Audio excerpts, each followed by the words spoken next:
durdu.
Would like to call this meeting of the Anchorage Assembly to order. Ask the clerk to call the roll.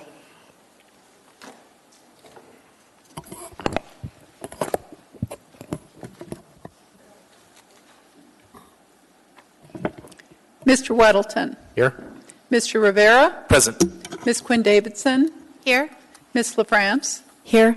Mr. Trainee. Here. Mr. Dunbar. Present. Mr. Croft. Here. Mr. Peterson. Present. Mr. Constant. Mr. Constant asked to be excused. He'll be joining us telephonically later. Ms. Domboski. Present. Mr. Dyson. Here. Ms. Sporosky. Here. You have a quorum. Mr. Haberman, would you lead us in the Pledge of Allegiance?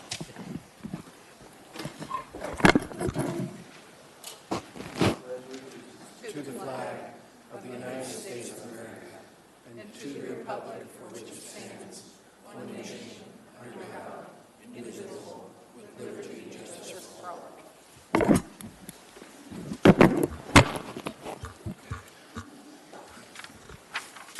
When I asked him to do that, he asked which pledge, and I said the U.S. one.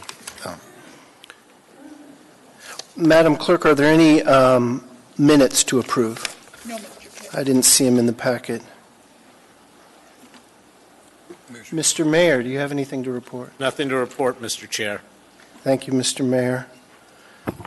I'm not going to do an Assembly Chair's report. Mr. Dunbar, did you have anything? No, I do not. Then we're down to committee reports. We can start with you, Mr. Weddleton. Committee reports. The Community and Economic Development Committee met 2 weeks ago. Was that the 11th, I think? And reviewed a marijuana license that we will see coming up. Also, definition of athletic fields, which we will finally put to rest.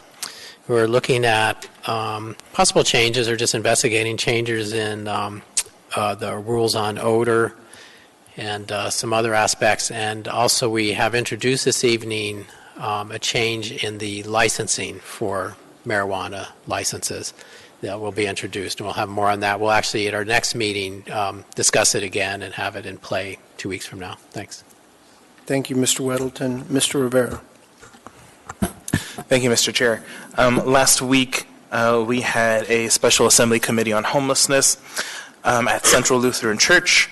We had a very good crowd in attendance, and we finished our discussion on the 12 policy suggestions from a concerned group of citizens. Tomorrow we're going to have our regular Assembly Committee on Homelessness at 11 a.m. City Hall, 8th floor, Mayor's Conference Room. Thank you, Mr. Chair. Thank you, Mr. Rivera. Ms. Quinn Davidson. Nothing for me, thanks. Thank you, Ms. Quinn Davidson. Ms. LaFrance. Thank you, Mr. Chair. The Health Policy Committee met last week, and we had a presentation by DHHS on STIs, sexually transmitted infections. Numbers are rising here and across the country at alarming rates. Actually, Alaska is number one for infection rates. DHHS is working on prevention, testing, and treatment, including education and counseling. We also had a presentation on chemical flame retardants and a discussion primarily pertaining to the class of organohalogens, which produce toxic smoke when they burn, off gas, and are persistent and build up in bodies, so they're especially dangerous to firefighters, children, and pregnant women. We took a first look at an ordinance aimed at restricting these chemicals within the municipality, and some retailers and manufacturers have already opted out of using them. And so now we need to understand how pervasive are the products that contain these chemicals that are sold within the MOA. The November meeting will focus entirely on drug misuse, abuse, prevention, and treatment. Thank you, Mr. Chair. Thank you. Mr. Trainee? Nothing, Mr. Chairman. Mr. Peterson?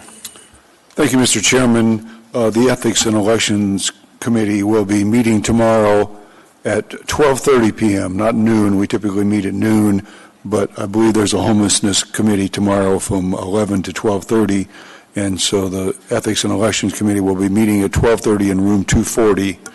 at City Hall. Thank you. Thank you, Mr. Peterson. Ms. Dombrowski. No report. Mr. Dyson.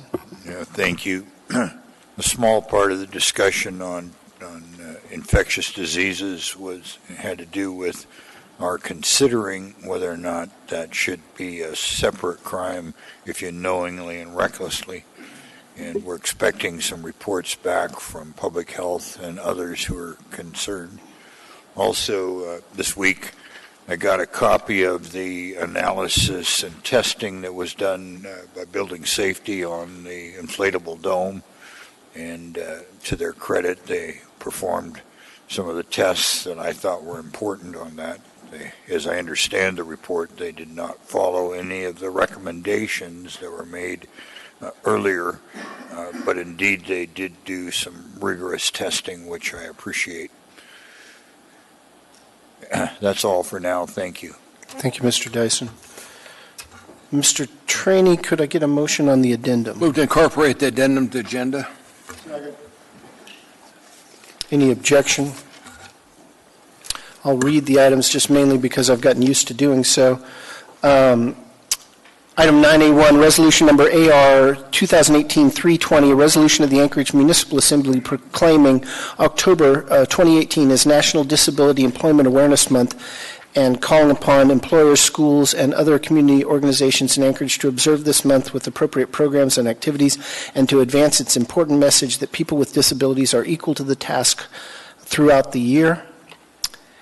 Resolution number AR 2018-328, a resolution of the Anchorage Municipal Assembly congratulating the Anchorage Vote-by-Mail Communications, Education, and Outreach Team for its Public Relations Society of Alaska Aurora Award to inform voters about the new method of voting by mail, resulting in a record election turnout, and we'll have a short video of that won the award later.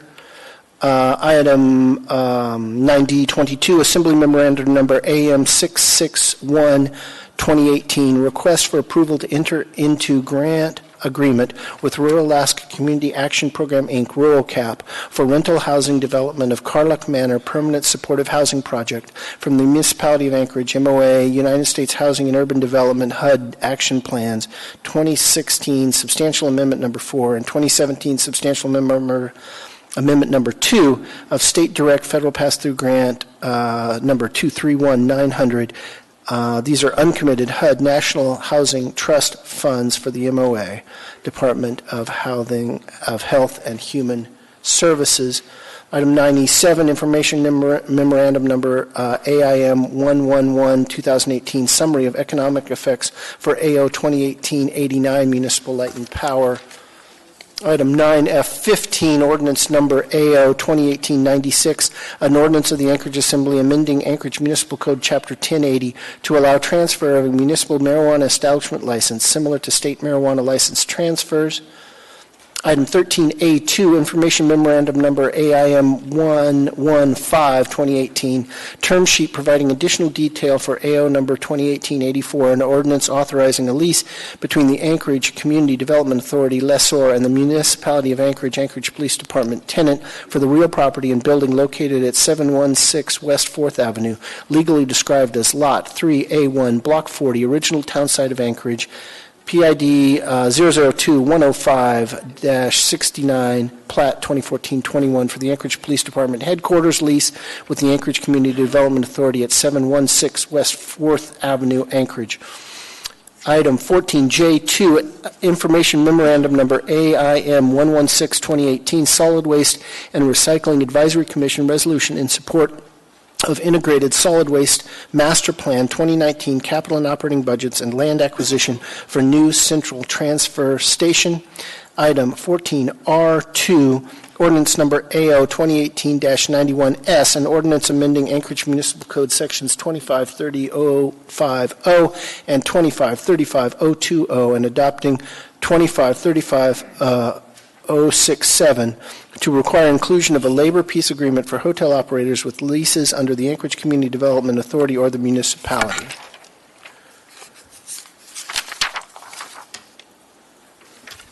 Have we already asked for unanimous consent?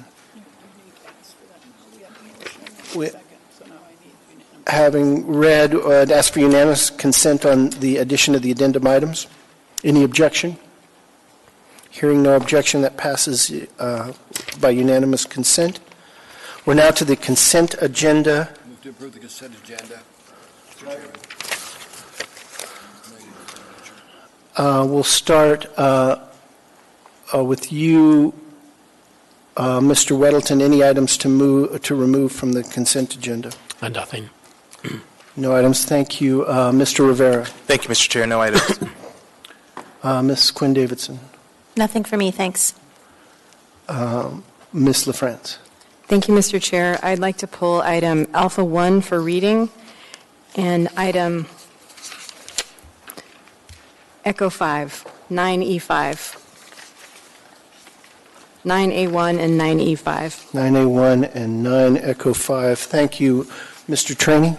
Nothing, Mr. Chairman. Mr. Peterson. Thank you, Mr. Chairman. I think I'm going to pull 9A2 for presenting, just in case someone else hasn't already pulled this one. Thank you. Thank you, Mr. Peterson. Ms. Domboski. No items.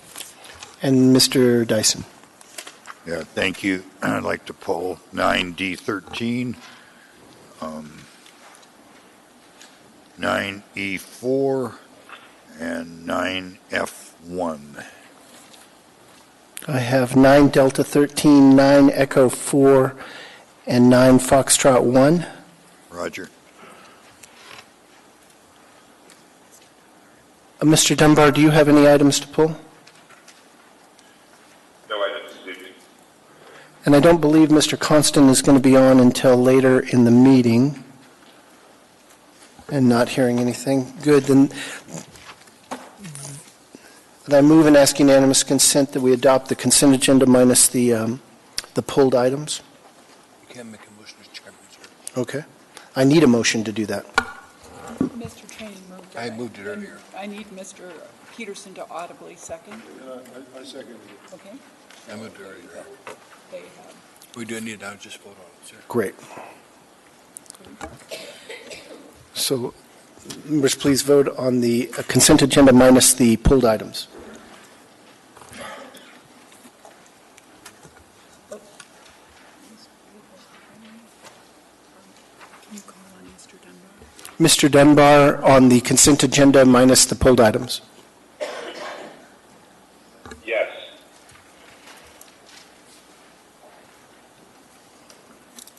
That motion passes 10 to nothing. Go back to A1. 9A1. So that brings us to item 9A1. Ms. LaFrance. Move to approve. Second. Moved and seconded. Ask unanimous consent. No objection. Moves forward. I'll ask unanimous consent to approve item 9A1. Any objection? Forrest. Mr. Dyson or Mr. Dunbar, any objection? No objection. It's approved. Then that item is approved. Ms. LaFrance. I'm reading. Is there anything to Presenting. present? Is there somebody here to receive it? Okay. Okay. Is there anyone here to? Great. Okay. AR number 2018-320, a resolution of the Anchorage Municipal Assembly proclaiming October 2018 as National Disability Employment Awareness Month and calling upon employers, schools, and other community organizations in Anchorage to observe this month with appropriate programs and activities and to advance its important message that people with disabilities are equal to the task throughout the year. Whereas during the month of October 2018, the municipality of Anchorage joins the entire nation in recognizing the workplaces welcoming of the talents of all people, including people with disabilities, as a critical part of our efforts to build an inclusive community and strong economy, to raise awareness about disability employment issues, and celebrate the many and varied contributions of people with disabilities. And whereas knowing that every person has the potential for growth, the municipality of Anchorage remains dedicated to advocating for life-changing opportunities and choices that promote greater independence and inclusiveness within our community. And whereas by working together to address obstacles confronted by those with special needs, we have created better government and education services, employment options, and access to transportation. Still, we must continue to address the struggles and challenges of those who regrettably remain isolated and independent. And whereas persons with disabilities must always be given opportunities to reach their full potential as contributing members of our society today and in the future, acknowledgement of this worthy observance reinforces the ideas of respect, fairness, and inclusion, and the realization that we must do everything possible to ensure we all live and work with the freedom and dignity we all deserve. And now, therefore, the Anchorage Assembly proclaims October 2018 as National Disability Employment Awareness Month. In so doing, we call upon employers, schools, and other community organizations in Anchorage, Alaska, to observe this month with appropriate programs and activities, and to advance its important message that people with disabilities are equal to the task throughout the year. Passed and approved by the Anchorage Assembly this 23rd day of October, 2018.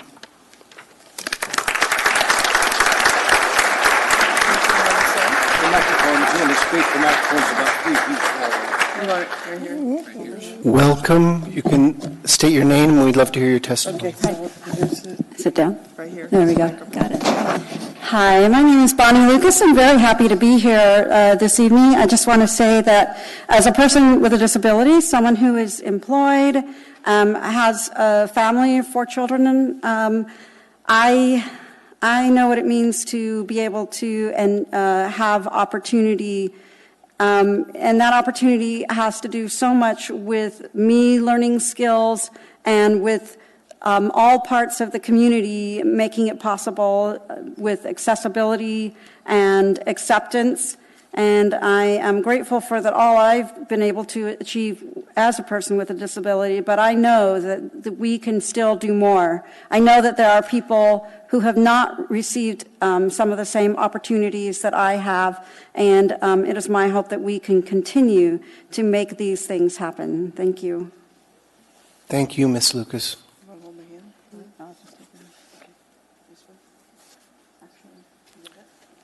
Next on the agenda is resolution number AR 2018-328, item 9A2 on our agenda. What's the will of the body? Move to approve. Second. Moved and seconded. I'd ask unanimous consent on this item. Any objection? Hearing none, it's passed. Mr. Peters, are you presenting? Who's reading on this item? I'm reading on this side. On voting, yeah. A resolution of the Anchorage Municipal Assembly congratulating the Anchorage Vote by Mail Communications, Education, and Outreach Team for its Public Relations Society of Alaska Aurora Award to inform voters about the new method of voting by mail, resulting in a record election turnout. Whereas the Anchorage Vote by Mail Communications, Education, and Outreach Team, including Carolyn Hall, Charles Boyle, Amy Campion, John Crabb, Jessica Wright, and Brandon Pfeiffer, among others, was nominated for the Public Relations Society of Alaska PRSA Aurora Award. And whereas the Vote by Mail team was awarded 3rd place at the 2018 PRSA banquet on August 23, 2018, for its integrated communication strategy that sought to reach all 218,288 registered voters within the municipality to inform them about a completely new method of voting.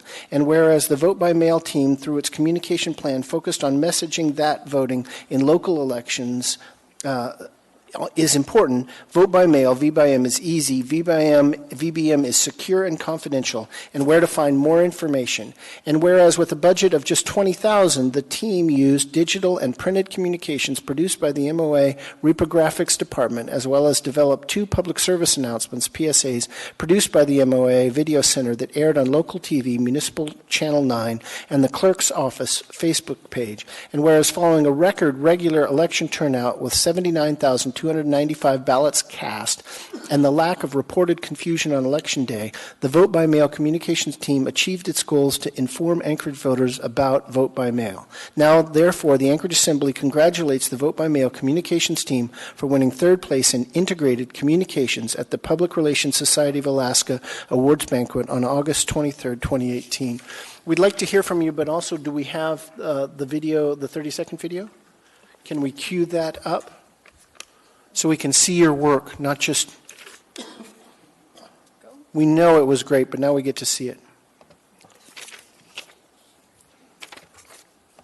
This April, Anchorage voters will enjoy the convenience of vote by mail. Your vote will remain safe, secure, and confidential. Voting by mail is as easy as 1, 2, 3. 1. Vote your ballot, put it in the security envelope, then put both in the return envelope. 2. Sign the declaration on the back of the return envelope. And 3. Return your ballot to one of the secure drop boxes, to an accessible vote center, or mail it with first-class postage, postmarked by Election Day. Vote by mail. We recognize those people.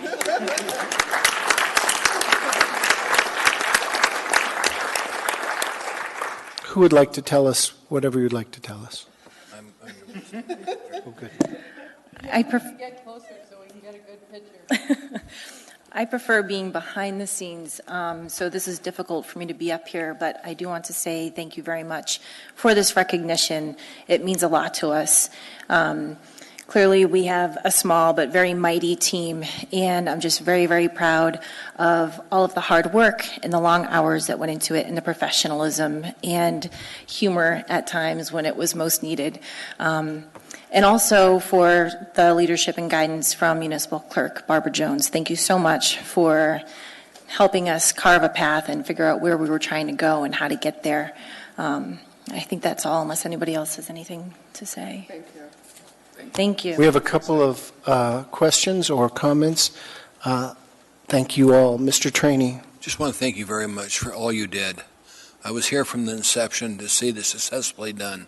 And it's a way to change how we vote. And it's been successfully done here.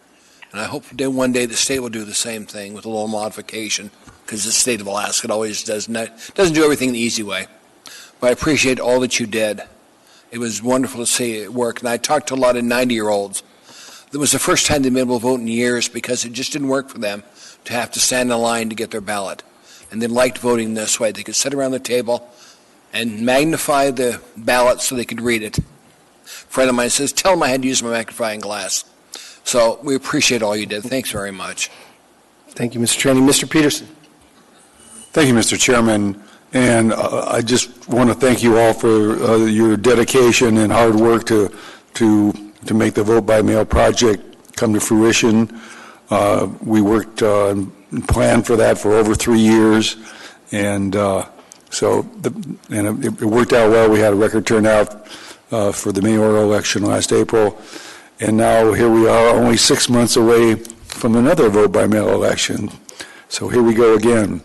But things went well the first time. I expect them to go even better the next time. But anyway, thank you. Great job. Thank you, Mr. Peterson. Mr. Weddleton. Two comments. I think one is it's nice that we got a better turnout, but it's concerned as much that people vote smart. And I think having the ballot on your kitchen table and going through it and having time to look things up and think about them really made for better voting. And I generally go in there pretty well informed in the booth, but I thought it was much more effective having it at home. But Ms. Hall said you prefer to stay behind the scenes. But I saw you at several community councils with people who are very, very skeptical. And you did a tremendous job just very evenly discussing how it would work and kind of getting rid of a lot of those fears. So I think you did a great job. Thank you. Thank you, guys. You made us look good. Well, I think the community helped us look good because everybody chose to participate. And so I want to thank the community for choosing to vote. So thank you. Thank you, guys.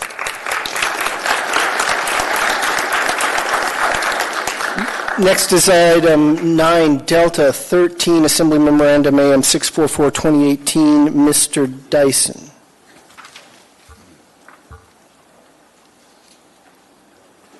Yeah, move to approve. Is there a second? Yeah, thank you. I just wanted to make it clear there's no conflict of interest in the appointment of this person. Ms. Smith?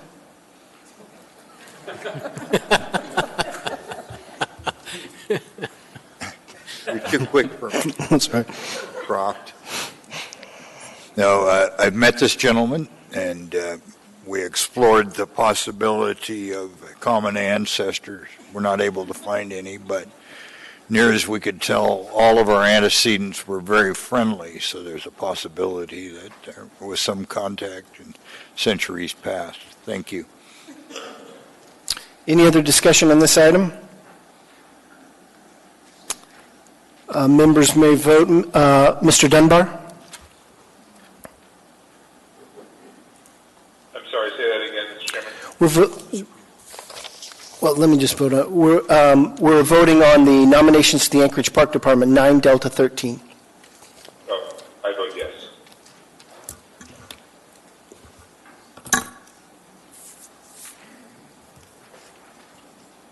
That item passes 10-0. Next on the agenda is 9 Echo 4, which is Assembly Memorandum AM 112-2018, the status report on collective bargaining. What's the will of the body? Move to approve. Second. Mr. Dyson. Yeah. I was expecting more in this report, but there isn't. Just want to remind the administration that when I look at the contracts, that I always see a minimum of infringements on management prerogatives and the ability of the leadership of our departments to use the workforce in a way that serves the best interest of the people. I expect the unions to work hard to protect workers' safety and working conditions, but I want it equally important, if not more, to serve the interests of our people. I also will always harp upon wanting municipal employees' entire benefit package and to be portable and be able to go wherever they go and completely in their ownership and not tied to a position or any organization that's related to their work. Anyways, I urge approval. Thank you, Mr. Dyson. Any other member of the Assembly wish to speak on this item? If not, call for a vote. Members may vote. Mr. Dunbar? Yes.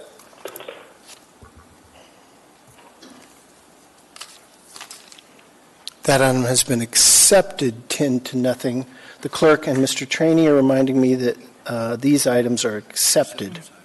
Yeah. And next is 9E5, Information Memorandum AIM 113-2018, Internal Audit Report on the Spenard Rec Center. That was pulled by Ms. LaFrance. What's the will of the body? Move to accept. Thank you, Ms. LaFrance. Sorry. Thank you, Mr. Chair.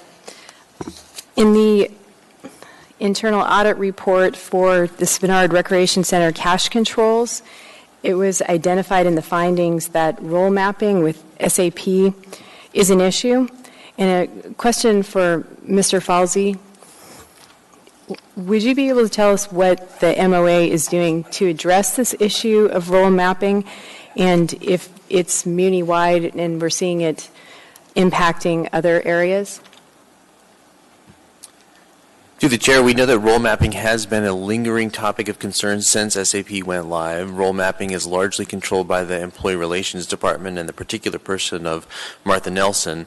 We realize that that is probably too much of a bottleneck and a pinch point, so we're looking at ways to interrogate the role mapping assignments throughout the different departments and to give that a fresh look as we are improving SAP functionality. Certainly we can look into that further and provide a more substantive update at a future time. Thank you, Mr. Falsey. Any other discussion on this item? Are members ready to vote? Members may proceed to vote. Mr. Dunbar? Yes.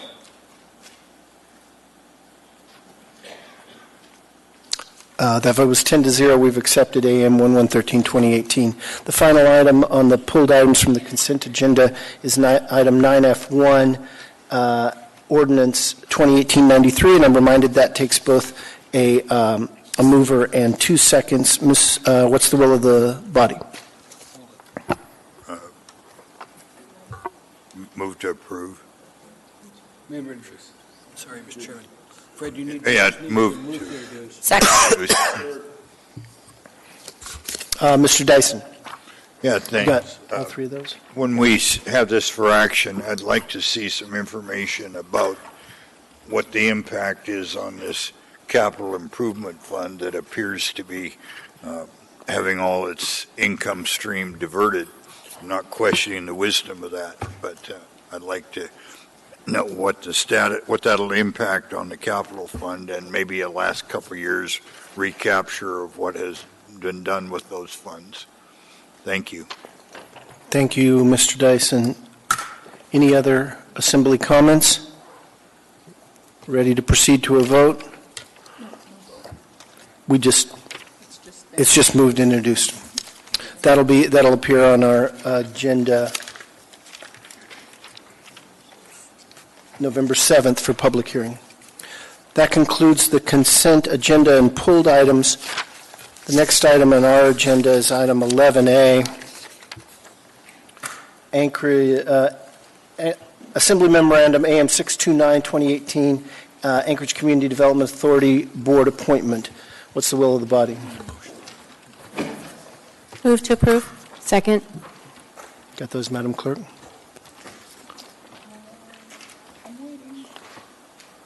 So we had a... You seconded, Ms. Domosky? No. Did you move it, Ms. Domosky? I'm sorry. So Ms. Quinn Davidson moving and Ms. LaFrance seconding? Yes? Any member wish to speak on this? Going. If not, then we may proceed to vote. Mr. Dunbar. Yes.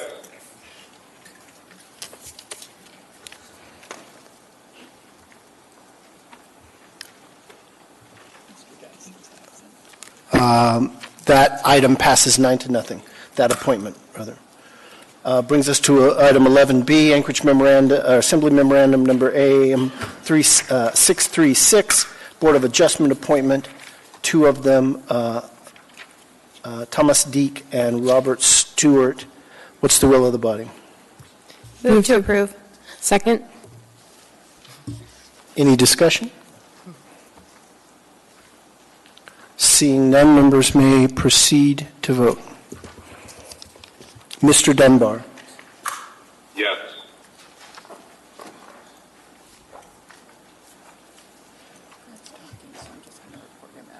Okay. That item passes 9-0.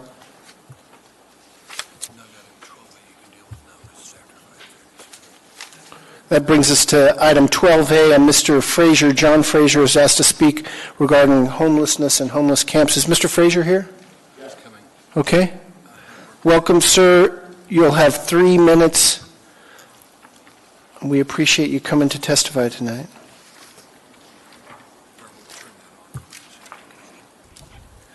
Hi, I'm John Frazier. I work for the airport. I'm a single parent of an 8-year-old daughter. Twice in the last 2 months at cars on Gamble, I've seen people walk out with petty theft. There was no police present, and there was no security present at the store. Seeing that and being a parent, let's put it this way, I used to be homeless and I used to do drugs. I don't recommend it, but there's a lot of homelessness, and I've been homeless, and I can tell you what it's like. And, okay, this is something to think about.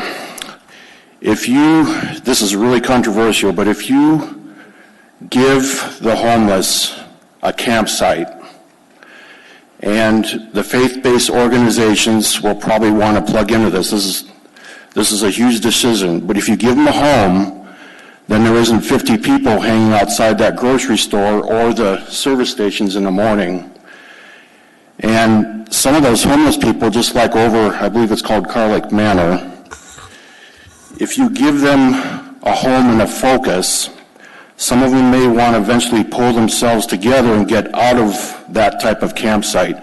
But if you give the homeless a place to go, I know there's been talk about dispersing the homeless, but instead of doing whack a camp, you're going to spend less money, and that's going to be the argument, is how much money this is going to cost. I don't have statistics right in front of me, but I think collectively you're going to be costing all of us less if you make an official or semi-official or even a faith-based campsite a space the homeless can call home. And that's what I want to say. Thank you, Mr. Frazier. I don't see any questions. Oh, there. Mr. Rivera just popped in. Mr. Rivera. Thank you, Mr. Chair. Thank you, Mr. Fraser, for coming to speak before us. I would like to invite you personally to come to our committee meeting tomorrow, if you are able. I know it's a work day. Yeah, which makes it difficult. But, one of the things that we've struggled with is including the voice of those who have either experienced homelessness or are currently experiencing homelessness. So I would love to get a chance to talk with you. Specifically, though, discussing dispersed placement. That's actually something that's been occurring for some years now. Most people don't actually know it, that perhaps right next door there is someone who's living there with a voucher who has experienced homelessness and is getting themselves out of that situation. But regarding the campsite, I just want to echo Mr. Constant, who, if he were here, he would say something along the lines of, where are you going to put it? So that's the difficulty that we're having. There's very difficult decisions with doing a campsite. It's a very large permanent decision, but it may collectively make a difference in the long run. Thank you.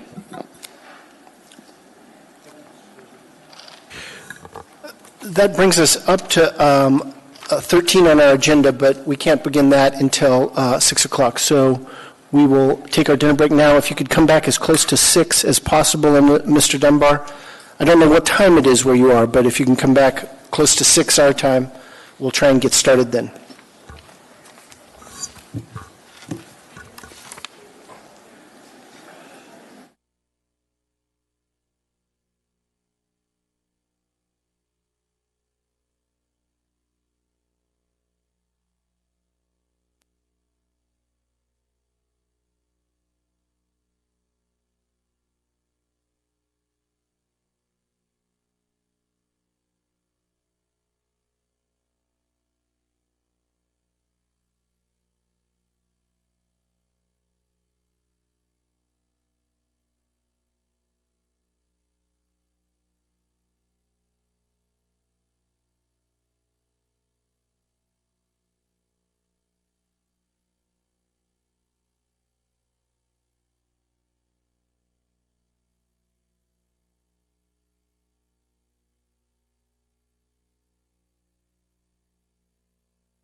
Ready to come back to order? Assembly will come back to order. Madam Clerk, who do we have on the line? We had Mr. Dunbar. Do we have Mr. Constant? Mr. Dunbar, are you there? Yes, I am. Mr. Constant, are you there?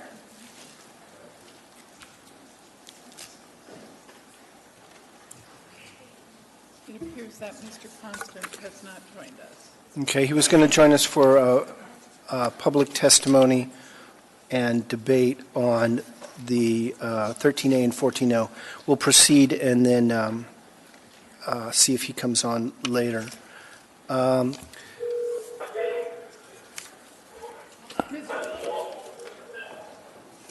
Constant, are you there?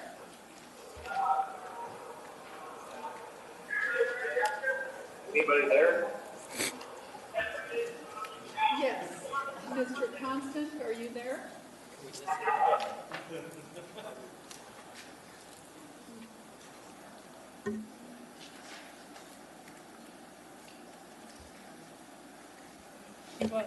He was. He'll call back in. Madam Clerk, let's proceed and get this set up and get to public testimony. I know he wants to be in on all aspects, but at least debate was most important. For the members of the Assembly, because 14O is the recommendation to relocate the police department and 13A is the authorization of a lease for that, it makes more sense that we put 14O first. So, Mr. Trainee, could I get a motion to... Mr. Chairman, I move to change the order of the day, take up this item, 13A, regarding the lease between ACDA and APD at 716 West 4th Avenue as a second item after the new public hearings. Can I get a second on that? Second. And then Mr. Trainee on moving 14O up. Can you make sure there's... We need to see if there's any objection on that. Oh, right. Any objection to changing the order of the day to move 13A up? It'll now be the second item under the 14s. That's forced. Mr. Dunbar, do you have any objection? No. And is Mr. Constant on? Okay. Okay, so I'm going to record that motion without Mr. Constant. Without Mr. Constant, and is there any other objection amongst the members? So it's unanimous without Mr. Constant participating, but Mr. Dunbar participating. I'm sorry, Mr. Weddleton. Now it's my turn. Okay, I missed a beat there. So you want us to do 14O and then put 13A right after it? Yeah, the order will, we're not going to change the numbering because it'd be too confusing, but it would be 14O, 13A, 14A, B, C on down. Okay, so we'll put 14O right now and then do 13A. Wait, do that. The motion before us is to move 13A to be the second item, and then there'll be a motion after. Mr. Constant, are you on? Mr. Constant. Can you hear me? I'm present. Can you hear us? I can hear you in a muffly way, but yes, I can hear you. Mute your phone. Mute your phone and let's see if you can hear me. I'm not speaking in a muffly way. Can you hear us now? He can't be. I'm going to listen to the meeting on mute. All right, we'll need to get your you present on voting. We'll need to hear you on voting. But yeah, answering Mr. Weddleton's, then it will be it'll be 14O, 13A, and then 14A and 14B. Does that make sense, Mr. Weddleton? And so we'll do 14O right now. Yes. Okay, if I might also suggest one other similar thing, just to. We'll go Okay. then I have another. Do you have any objection on that? No. Moving the. Okay. So Next one. now, Madam Clerk, if you would count Mr. Constant present, and on the motion to move 13A to be the second item under the 14s to change the order of the day, either telephonic member have any objection to that? Any member present have any objection to that? Then that is passed without objection, Madam Clerk. Mr. Weddleton? Similarly, we will be, the order of these solid waste services items are a little backwards, I think. It would be nice to put 14J, approving and authorizing the solid waste services master plan before the funding and agreeing on a potential purchase. Right. Because the master plan guides the way. So after we get this set up, we're going to move J, I, and H to be in that order instead of H, I, J. I think that'd be a good idea. Thanks. Okay. So, Mr. Trainee. Move to change the order of the day to take up item 14O, the recommendation to relocate the APD headquarters as the first item after the new public hearings. It will be heard before item 14A. Do I have a second on that? Everyone understand that that now makes it 14O is the first item, 13A the second, then 14A, B, C. We'll get to the HIJ in a second. Mr. Chair? Yeah, Mr. Dyson. Yeah, excuse me, I just wanted to be thoughtful that if there are people who are coming to testify on issues that are messing with the agenda, doesn't upset their opportunity, and they have a right to some expectation that we'll kind of stick the plan. Excellent point, Mr. Dyson. And what we're doing here, 13A, so is somebody who looked at the agenda and was interested in the downtown police department headquarters would know that was up early, and we're just bringing something up to be with it. We'll keep, after that will be public hearing on the budget items. All we're going to do on those is consolidate public hearings so they can all be heard, and you don't have to wait till the particular capital budget item. And then what Mr. Weddleton is suggesting on HIJ is just moving within that circle, but it's a good point. Where were we, Madam Clerk, on, have we moved 14O? You have a motion and a second to take up 14O, and That's right. we are just I didn't to see if there's any I didn't see any objection to the moving 14O now to the number one spot in the 14s. From the members, any from the, hearing none from our telephonic participants. You can break in at any time. That passes unanimously. So now we'll have 14O, 13A, 14A. Mr. Trainee on the HIJ numbers. Mr. Chairman, let's make the motion to change the order on the 14 items to 14J, I, and H. In that order, sir. So we'll go J, I, and H in that order, Mr. Weddleton. Second. Any objection to doing that? From the members present or the telephonic members?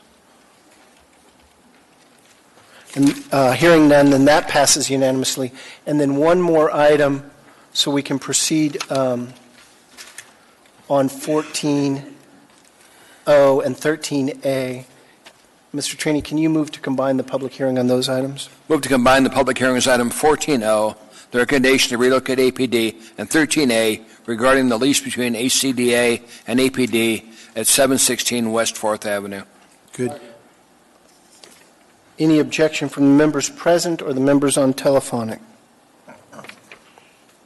Hearing none, then that combining of public testimony has passed. We're combining public, and for the public, we're just because there are two very related items. If you wanted to speak on that issue, you wouldn't have to speak to just one particular aspect of it. You could speak to anyone you want.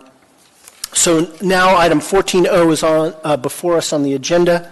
14O is a resolution number AR 2018-288, a resolution of the Anchorage Municipal Assembly recommending relocation of the Anchorage Police Department headquarters to 716 West 4th Avenue, generally located at the southeast corner of 4th Avenue and H Street. We've combined public testimony with that item, and 13A, ordinance number AO 2018-84, an ordinance authorizing a lease between the Anchorage Community Development Authority and the Municipality of Anchorage Police Department for real property and building located at 716 West 4th Avenue, legally described as Lot 3A1, Block 40, original townsite Anchorage.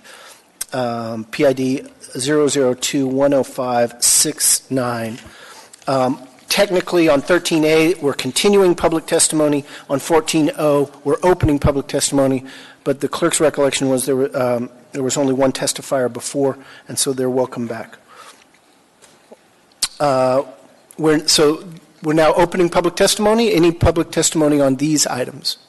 Welcome, Mr. Haberman. Come on forward. No, it is combined, and you have 3 minutes. That's not kosher. You don't cut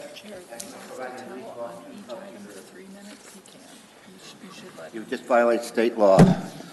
You can combine, hold on, Mr. Haberman.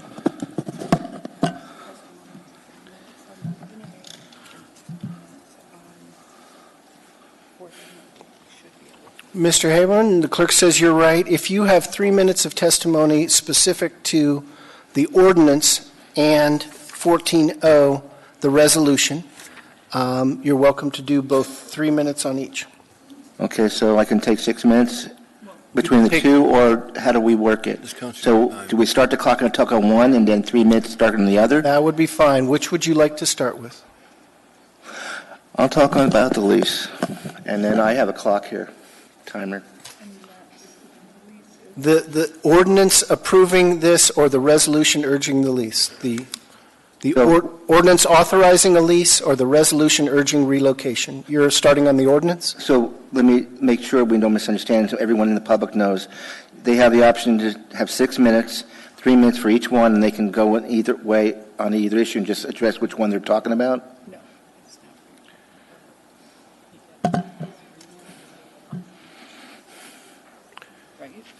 Right. You get 3 minutes on each. Which would you like to start with, the ordinance or the resolution? I'll go with the lease first. The lease, the one that's calling for a lease. The ordinance authorizing a lease? Yes. Okay. Okay, thank you for the clarification, and I have a timer. Okay, let me change it to for 3 minutes for this one. Go ahead, Madam Clerk. I'll start. My name is Eugene Carl Haberman. I represent myself. I live in the Matanuska Valley. I follow the public process. The public process is done appropriately. The decision made by the governing body is more like in the public interest. The previous regular meeting was noted that you had the hearing for dealing with a lease. As I noted, where was a copy of the lease? And how can you approve something? Some of you are lawyers. You don't approve a lease without seeing a copy of a lease. As a result of that statement, there was no questions to me, but I noted that Assemblymember Wellington made a question over to the administration. They said there is no agreement. So basically, you had a situation of a public hearing to prove an agreement that didn't even exist. That's how that scenario started. And I remind you that this building, in my opinion, was one of the most controversial buildings in the last 5 years as a commercial property. And that whole thing about that controversy was the issue of a lease that went all the way to the Supreme Court and moved the legislature out of that building. So where are we now on that lease? I had an extensive discussion with members of the Anchorage Community Development Administration. I would appreciate members Croft to hear what I'm saying and follow what I'm saying here as chair with respect. The situation is, what I was told is that the situation is the board, first of all, a lease, the board hasn't even approved. Anchorage Community Development Authority has not approved this lease. And then what do we have? Friday was an addendum to the agenda, and you see a so-called lease. But is it a real lease? Where's the amounts in here? Is this what you're used to or anybody used to was saying X party pays this, so long? This is unreal. This is not right. So I had asked earlier that you need to reintroduce this for public hearing, introduction, and have a lease. But what has happened is Friday, an addendum to the agenda, put something that doesn't even have the parties known as what the cost and all that stuff is. This is not right. And that's also as you remember the items that went before you concerning ACDA, Anchorage Community Development Authority, several months ago, and how it connects, and the board approved something and went to you. Well, the board has not approved this lease, so-called lease that's here before you. One would think that that's what would happen. According to staff at ACDA today, they said the board doesn't have to approve it. And the way they were working this situation was they were working with, when I say they, the administration was working a situation where you had certain information last time, and then they will have a lease drawn up, and then it didn't have to go back to the assembly. What is going on here? This is totally backwards. What should happen is administration, ACDA, pull out together, figure out what you want, board approval, have public comment there, and it should go before the development committee there, before it goes to the board of ACDA, and then over to the assembly, and provide a reasonable opportunity for the public to be heard. But there's no real chance here, and with all due respect, I hope you have some questions. That would be the right thing to do, to ask me some questions regarding what I just said. My time's up. But your right to ask me questions is not. Mr. Weddleton, did you have any questions? Yeah, I just wanted to clarify. Now, you refer to this lease. Are you talking to this AIM that has the terms? I'm referring to, and thank you for asking for clarification. I'm referring to number AIM 115-2118 that I have in my hand, and it was provided to you and the public as an addendum to the agenda Friday. Okay. And that's when this is not reintroducing, and it's not even. And thank you for clarification. Yes, that's the one I'm referring to. Right. Any other member with any questions? Then, Mr. Haberman, if you'd like to testify on the resolution recommending relocation of the Anchorage Police Department to that building. Do you have testimony on that? Okay, I'm ready. Just to set my timer. Madam Clerk, you can start.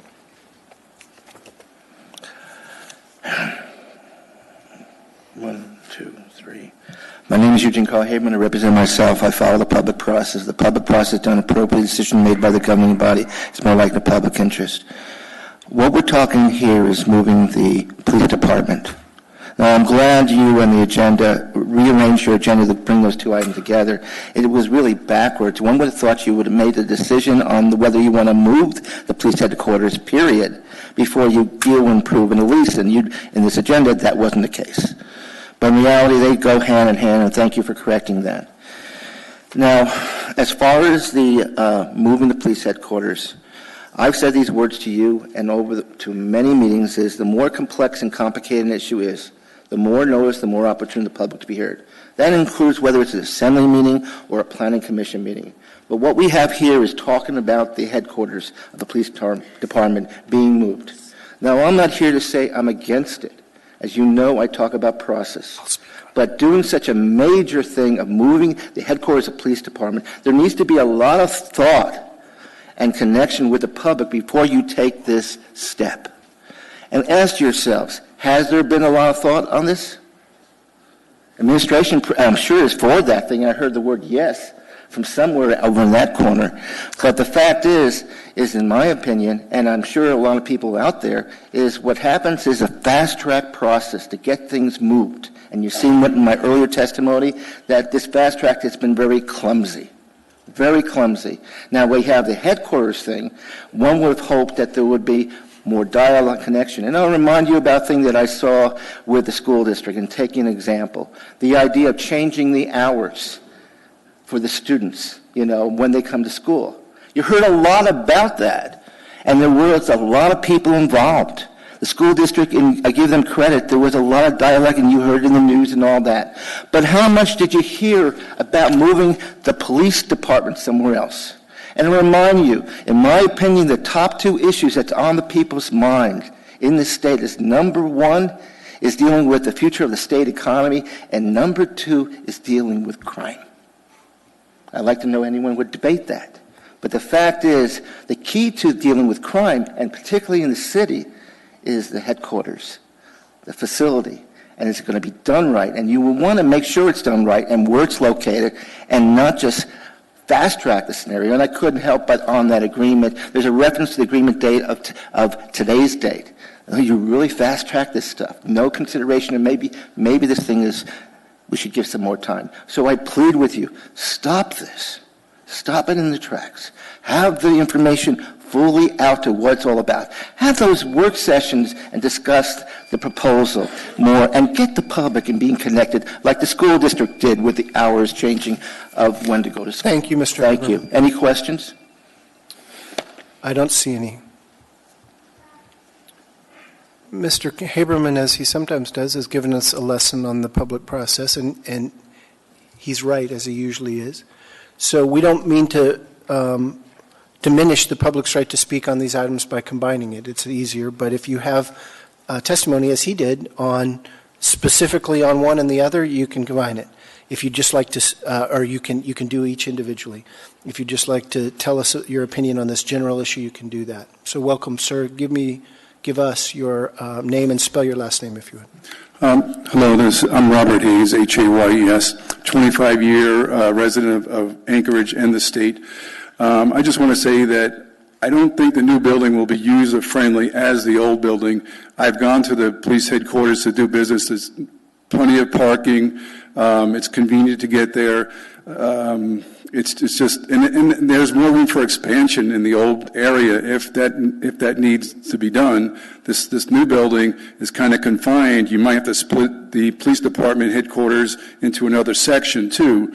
So if we're worried about saving money and maybe thinking making things easier, we might want to consider staying the way we are and using that building for maybe something else. But that's all I wanted to say. Thank you. Thank you, sir. Anyone else like to testify on either one of these items? Anyone at all? Seeing none, I'll close public testimony on. Did us? You were coming. Sorry. Somebody looked like they were coming and then they come up. So we have not closed public testimony. Ma'am, welcome. Give us your name and spell your last name, please. Karen. Last name is B-A-R-N-A-R-D. I grew up in Anchorage and lived downtown from the 6th and C Street Fire Station and Police Headquarters. So I was quite happy to see it upgraded and expanded. I'm here for another issue tonight, but I was quite shocked to hear the moving is planned. I don't doubt it needs it. We do need to upgrade and update. However, the timing and the lack of publicity on it and the importance that the usability of the building fits what functions need to occur, because we do have a overabundance of crime. I don't believe the only solution is in the police headquarters myself.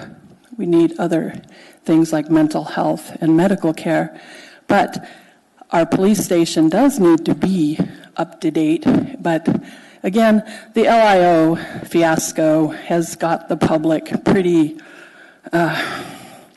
aggravated and disgusted with the finances that went down, that almost went down or did go down and got reversed. And so we would like to see, like an actual lease before we sign up.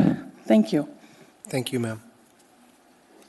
I'll go even slower this time. Anybody who would like to testify on either one of these items? Anyone at all? Hearing nobody, seeing nobody, I will close public testimony. 14-0 is up first. What's the will of the body? Move AR 2018-288, sir. Second. And for our members on teleconference, do either one of you want to speak? I believe Mr. Constant would, and would you like to begin or end, or just come in the middle? Mr. Chair, this is Christopher. Yes. I would just urge approval on both items. Thank you. That is the briefest Mr. Constant has ever been. You should be able to call in the rest. Mr. Dunbar, did you want to say anything?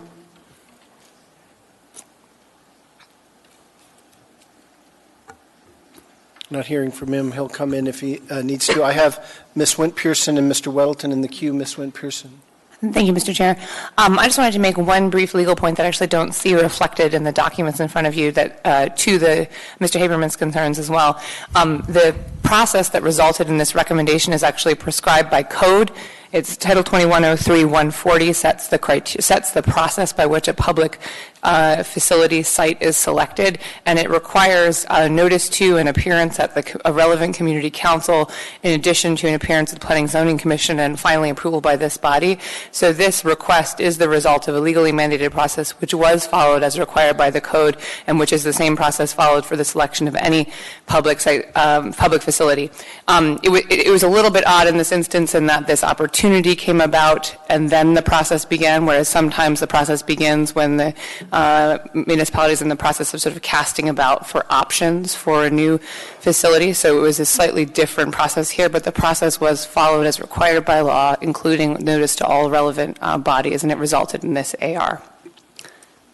Thank you for that clarification, Ms. Wint-Pearson. Mr. Weddleton.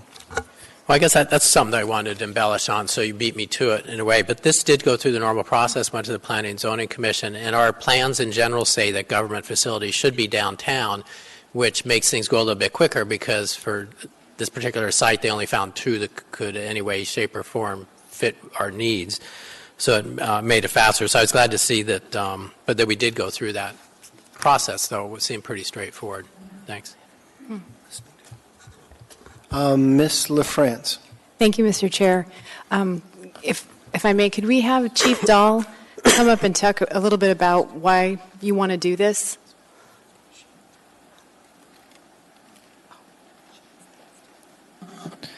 Good evening, ma'am. Justin Dahl, Chief of Police. Thank you, Chief. Would you go ahead and describe why you want to move the headquarters downtown and why this is a good idea? Certainly. Thank you very much for the question. The police department has been planning for well over a decade, sort of different expansion plans, trying to make sure that we have the capacity that we need to do all kinds of things. House detectives, have space for patrol to work out of. One of the more pressing needs that we have right now that we've talked to the body about several times is the need to store evidence. And so we've been looking at all those options. As somebody mentioned earlier, the parcel that the police department has on Elmore is fairly large, and most of those options involved building new buildings there at the Elmore parcel. And we certainly have plans to do that. But as everyone can imagine, I'm sure, building new public safety facilities is really, really expensive. And so we've been looking for some other ideas, especially when it comes to the storage of evidence. And as we were looking at those options, it dawned on me that we could probably use the existing facility for evidence storage, and that would be ideal in a way because the requirements for evidence storage are somewhat stringent. The facility has to be obviously secure, but we need to have some kind of hardened infrastructure there in the way of utilities like backup power, uninterruptible power supply, the standby generator, stuff like that. And of course, the Elmore facility has all that already. And so that sort of brought us to the idea of looking for a place to house a lot of our people and then converting some of that as existing space. We really felt that having an option in the downtown area would be really ideal. Most of the people that were going to be using office space at 716 are detectives and a lot of other investigative type units, and being located within a couple blocks of the courthouse and the DA's office and all of our federal partners, and some of us occasionally have to go to City Hall, and that's only a couple blocks away as well. All of those things made that a really ideal location, and as Mr. Weddleton pointed out, having core government services located in the downtown area is part of the overall Anchorage plan. So it just seemed like a really good fit once it became, we became aware of the fact that that building was available. Yes, Ms. LaFrance. Thank you, Chief. So one question that's been raised by a couple members of the public has to do with convenience. And I understand there's on-site parking for APD and employees. Will there also be parking for members of the public? There's a lot of public parking in the downtown area, obviously. Anybody that visits downtown for any reason is going to seek parking. There's a very substantial parking facility about a block and a half away at 6 and H, right across the street from City Hall. I have had some discussions with Easy Park, the company that manages that facility, and they indicate that there is a lot of capacity there, so that's a pretty convenient location to park for anybody that's coming to visit us. I think we will probably have a very small amount of parking designated just outside the front door to facilitate people that are coming there to take care of fix-it tickets. If you have an equipment problem with your vehicle and you need somebody from the front counter to sign off saying it's good to go, we want to make sure that happens right there. So we're going to accommodate that. Thank you. Mr. Trainee, do you have a question for him? Chief? Yeah. You were outgrowing the building you're currently in, weren't you? Yes, sir. And what would be the cost of replacing that building? Had you guys even looked at the cost of that? We have. So we have a series of plans that were developed over many years, and they sort of go in two directions. One is upgrading and expanding the existing building, and one is adding additional buildings to that campus. The last sort of upgrade and expansion that we have for the existing building was to add about 10,000 square feet and then do kind of an overall remodel. And I think the price tag for that was about $25 million, if memory serves. And then we were also looking at building a facility to store evidence, a separate building on that same campus. And I think the price tag for that was, I think 25 to 30, but that's from memory, so it might be incorrect. I think on this one, I'm looking at this, you're going to be paying $132,000 per month every month for about 19 years, pegged to the CPIU. So I think it's reflective of what's happening downtown, so it's a good lease. But you were getting back to where we have to put the building. Back in the 91 to 95 timeframe, Alan Cheshire was on the summit representing downtown. He made it very clear that city buildings need to be downtown. In fact, we actually passed a resolution saying the policy for this body was to keep major city buildings downtown. This is a major city building, so I appreciate this coming forward. Thank you, Chief. Thank you, sir. Thank you, Chief. I don't see any other questions. Thank you. Any other member present here that would like to speak on this item? Any of our telephonic members want to say anything more? Mr. Chair, I'd just like to join my colleagues in downtown group. Thank you, Mr. Dunbar. Hearing no further members who want to speak, what's the will of the, or no, we've got the motion, then we'll just call for a vote. Mr. Dunbar? Yes. Mr. Constant? Yes. Can you hear me? Yes. And we got you, and then Ms. Quinn Davidson is coming back to her seat, and we'll register her vote. This is on 14-0. We combine public testimony. We're voting individually, of course, the resolution recommending relocation of APD headquarters. And that passes 10-1 and brings item 13A before us. Move to approve item 13A, Mr. Chairman. That's AO 2018-84. Second. Mr. Weddleton. I'd like to offer an amendment.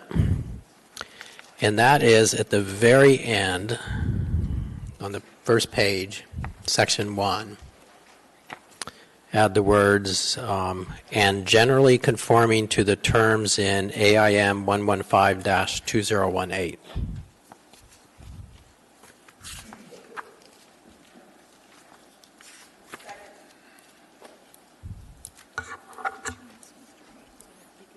And I'd be happy to repeat that. At the very end, so at the end of line 37, page 1, add the words, and generally, so I'd continue that sentence, and generally conforming to the terms in AIM 115-2018. And that AIM, it just lists the general terms of the lease, and I think it's very clearly presented about what we would expect. The cleanest lease I've ever looked at. Leave it there. So generally confirmed to AR 2018-288. The 115-218. And I'd be happy to have comments from Ms. Wint Pearson. If Does the administration have any position on that amendment? And then I have Ms. LaFrance in the queue after that. Through the chair, I have no objection to that. I think that's perfectly appropriate. Ms. LaFrance, did you want to speak on that amendment? No, Mr. Chair, actually on just general discussion. Great. Is there any objection to the amendment? Yeah. Yeah, we will vote. Any other member who would like to speak on the amendment? The members may proceed to vote. Amendment number 1.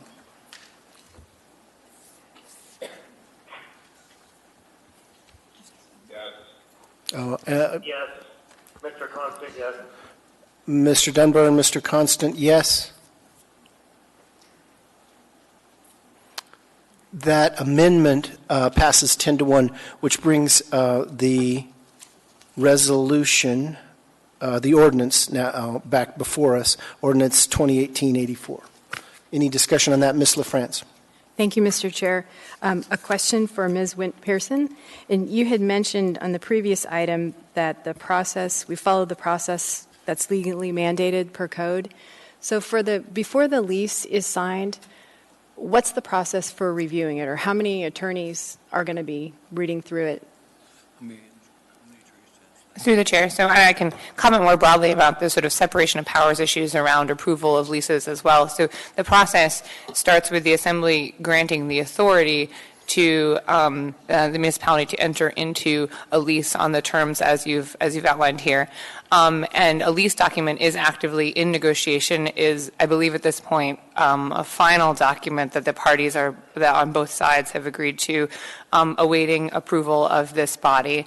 That document was negotiated using 2 separate business teams and 2 separate legal teams to assure that each side had representation. So it's been reviewed by an attorney on behalf of the municipality, looking at the municipality's interests as tenant, as APD as tenant, and it's been reviewed by attorneys looking at ACDA's interests as landlord. And then again, presuming approval, the authority granted by this body, then the parties would finalize that negotiation and execute the lease document. Thank you, Ms. Wynn-Pearson. Just a quick follow-up, Mr. Chair. So if I understood correctly then, per the charter, you cannot give us the lease to review before we vote to authorize you to pursue. We have to vote to authorize you to pursue the lease. Through the chair, the lease can't be executed until it's approved. The authority is given to enter into the lease by this body. So we can't have an executed lease come to this body because the municipality needs the authority, and in this instance, ACDA needs the approval of the Assembly in order to enter into that. The way the code contemplates the separation of powers on this kind of issue is that the real estate department of the municipality is granted the sole and exclusive authority to actually negotiate the document based on the authority given to that department on behalf of the municipality. So the real estate department negotiates on behalf of APD, and then ACDA has employees that negotiate the document on behalf of ACDA, again in keeping with the authority granted by this body through your approval process. Thank you, Ms. LaFrance. Ms. Domboski. Thank you, Mr. Chair. I saved everybody the trouble of bringing my whiteboard tonight because I was totally going to Karl Rove it and explain it. But I'm just going to take one more stab and explain to you why this truly isn't a good financial deal for the taxpayers of Anchorage. I'm not necessarily opposed to APD moving. I am opposed to taking out $2.3 million from their operating budget annually. And when you look at this, the last article that I read was ACDA was buying this building for about $14 million. Now, ACDA is going to be the landlord. So even though they're a city-owned kind of quasi-corporation, it's still removed from our direct control, which means we still have to pay annual lease payments. So ACDA buys the building for $14 million. At the terminus of the lease, the city has paid out of APD's operating budget $31,236,000 out of their operating budget. So when I look at Chief Dahl's comments about version 1 alternative, it would have cost about $25 million to expand what we already have. It's still cheaper than this lease. Version 2, $25 to $30 million, it's still cheaper than this lease. So what we have at the end of 19 and a half years, we're back at square one where we don't technically, as a city in our general operating budget, own the building. We're still going to be paying lease payments. And when I look at this from just a clearly operational standpoint, crime is exploding. We have a lot of issues that the APD is dealing with. And right now, by entering into this agreement, this body and this administration is saying, APD, go ahead and take $2.3 million out of your operating budget. Now, from a fiscal perspective, if you really wanted to buy the building, I would say buy the dang building for $14, $15 million, give ACD their cut, whatever. But there's better financial ways to finance that than entering into a lease like this. I'm sorry, I'm just not advocating for cutting our police department's operating budget. And to me, I look at this lease as a cut because I think there's better ways to do it. I know everybody was in a hurry rush to do this, and I don't agree with it. I think from a fiscal perspective, it doesn't make sense. If I'm going to buy a house, I'm going to buy a house. I'm not going to lease it for 20 years and then think about buying the house. It just fundamentally, from a fiscal perspective, doesn't make sense. And I am not going to advocate because to me, I look at this as a cut to the police department's budget, and I won't support it. Thank you, Ms. Domboski. Mr. Weddleton.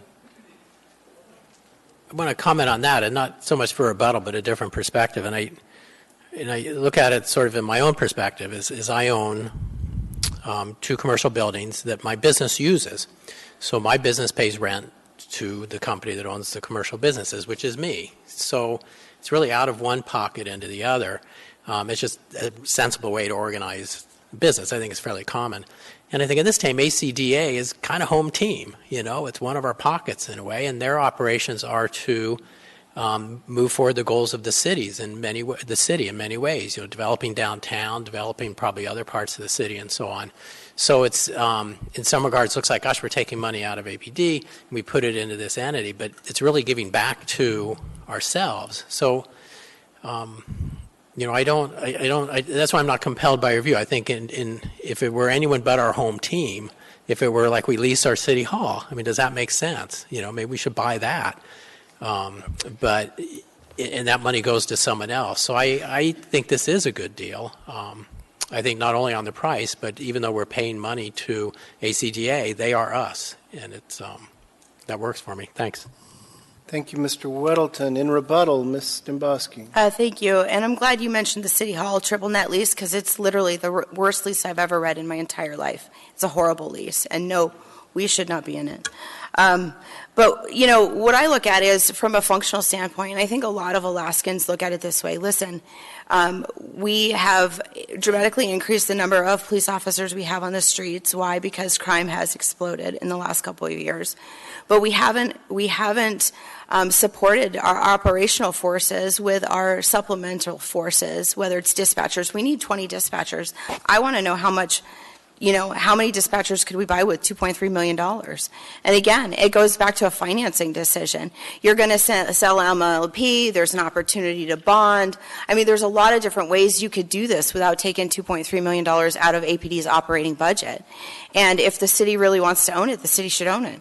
But at the same time, I'm looking at needs. And to me, this is a want versus a need at this moment. I think everybody's rushing to do it as fast as they possibly can because they see this deal on the horizon and it's been pitched. But I'm telling you, the number crunchers behind the scenes, they're not looking at the man and woman on the street who has an emergency and who has to sit on hold with a dispatcher for 17 minutes before the damn phone's answered. And it's not the dispatcher's fault.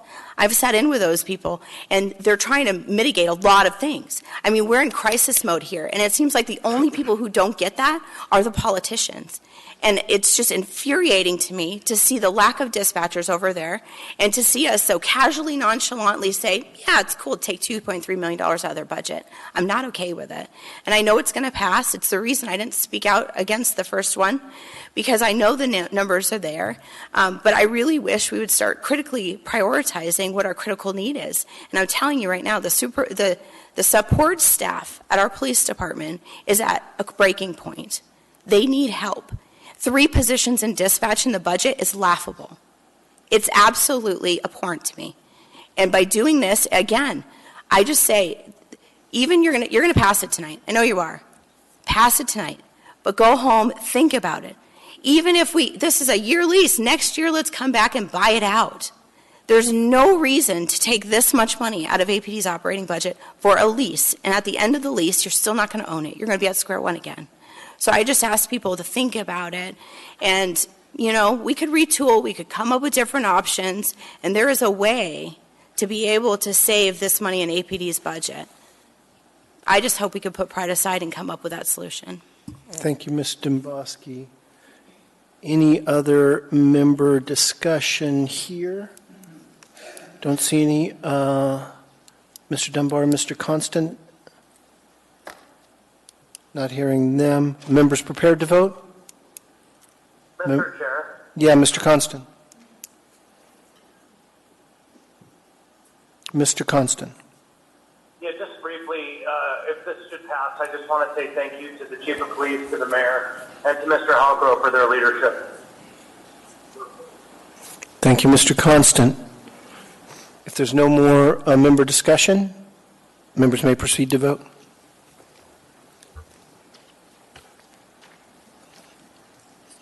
Yeah, Mr. Dunbar. Yes. Mr. Constant.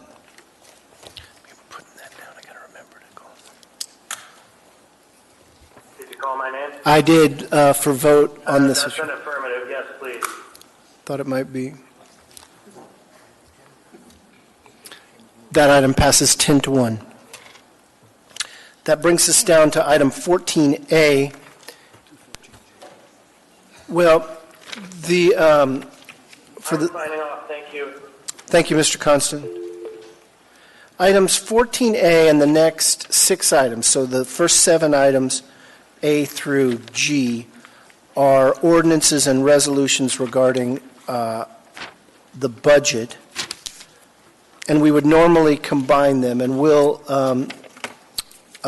combine them. I was debating whether we should, but Mr. Trainee. Thank you. Move to combine the public hearings on the budget items 14A through 14G. Require a second. Second. Any objection to that here or on teleconference, Mr. Dunbar? Any objection to combining public testimony? No objection.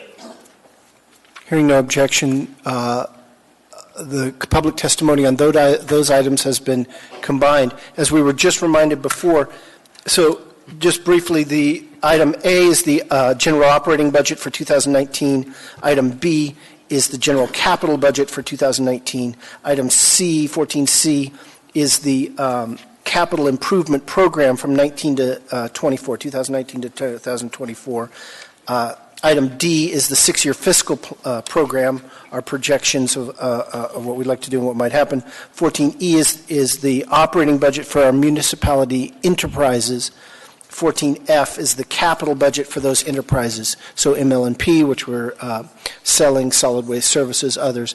And then finally, 14G is both the operating and capital budget for the Community Development Authority. You're welcome to speak on any aspect of the budget. This allows, if you want to speak on a capital and an operating, we don't have to wait till 2 different times. But as we were reminded, if you would really like to speak specifically on each one of these each time, let us know, and we'll divide it up and go through all 7 of the budget items. But with that, public testimony on public hearing on all of these items, A through G, is open. Public may testify. Anyone wish to testify on the budget items A through G?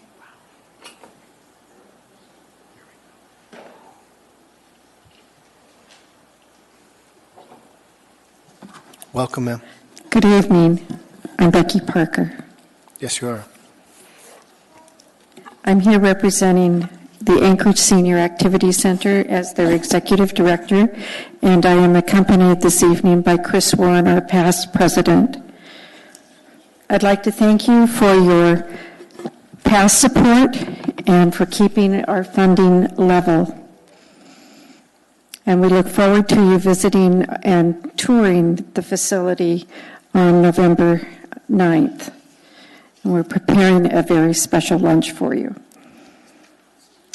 The center is celebrating its 35th anniversary, and we have about 2,000 members, and our mission is to provide fitness, health, and wellness and socialization programs for seniors. Each day, we have about 200 to 300 seniors visiting our facility. We have many programs and services, such as a Medicare information office, and recently we became a benefit enrollment center by securing a major grant from the National Council on Aging. The grant allows us to screen seniors for eligibility and to help them sign up for Medicaid, food and energy benefits, and other senior benefits. The last 4 years, we have expanded our presence in the community and have successfully secured new funding through many new grants and other fundraising events. We are also here tonight to mention that we are in the capital budget, and the amount is $2.2 million for renovation and upgrades. I'd like to thank the mayor and the municipality of Anchorage Department of Health and Human Services, the facility department, and the assembly for being so generous. We are asking to finish the carpeting, replace the roof over the entrance of the facility, and this has been on the list for several years, and upgrade the restrooms to make them ADA compliant. We need to renovate the garage area, as we know we have no safe place to store our vehicles at night. And we've had some vandalism, including draining the gas tanks and stealing tires. So it would be good to have this garage renovated. So over the past few years, we have basically been focused on deferred maintenance to preserve the building. I'd like to mention this evening that we are also looking at the future, and we had a meeting the last few weeks with the Rasmussen Foundation and have been asked to submit a grant to fund a pre-development plan for long-range planning. So we will be bringing you a report in a year or two, and this would be a separate request for an expansion to the center. And I'd be happy to answer any questions. Thank you, Ms. Parker. I don't see any questions, but appreciate your service Thank on you. that board. Oh, okay, just came on, sorry. Now people come and say, wait, Ms. Parker? Oh, I'm sorry, what? They were late with their button, but they're there. Ms. LaFrance. Sorry. Thank you, Mr. Chair. Thank you for your testimony. There you are. Did you want to finish up, or did you have some more points that you had wanted to share? Okay, so mostly on the 2.2 million capital. Yes. Okay, thank you. Thank you. Mr. Peterson?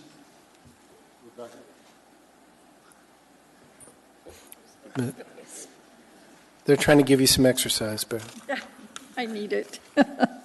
And so are there still plans to build some housing on some land that the municipal? You know, that's a really good question. We have not put it to rest yet. We're still thinking about it. We have actually been waiting to move forward when Cook Inlet housing may be available. They've been very, very busy the last year. So it's still an option, but we haven't found a project yet. Okay, great. Thank you. thank you, Mr. Peterson. Now, giving every opportunity, she's sitting back down, so it's a perfect opportunity to call her back up. Any other public testimony on any other aspect of the operating or capital budget for the municipality of Anchorage? Welcome, sir. Good evening. My name is Michael Hondell. I'm here to speak about funding for abatements for prohibited camping, and specifically exponentially increase in funding for the abatement. I live near the Chester Creek Greenbelt, been there about 14 years, and I'm an almost daily user of the Valley of the Moon Park and the Chester Creek Trail. Every summer for the past 4 years, our neighborhood has been increasingly impacted by the criminality operating in the Greenbelt. Almost everyone I know in my neighborhood has had items stolen from their yard. I have recovered items of my neighbors from the camps nearby. This is not just about crime, but also environmental impact. The Muni's camp cleanup team is doing a great job by the sheer volume, but their heavy workload does not provide the time to remove the finer items of trash.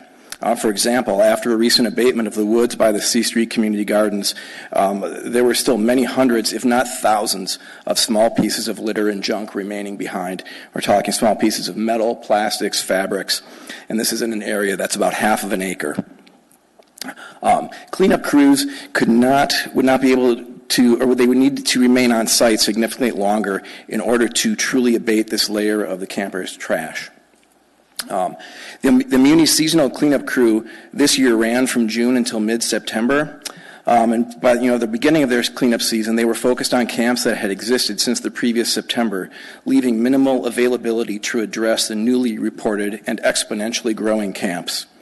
Due to this backlog, the Muni is not able to respond in a timely manner to even the most visible encampments that generate volumes of reports from neighbors.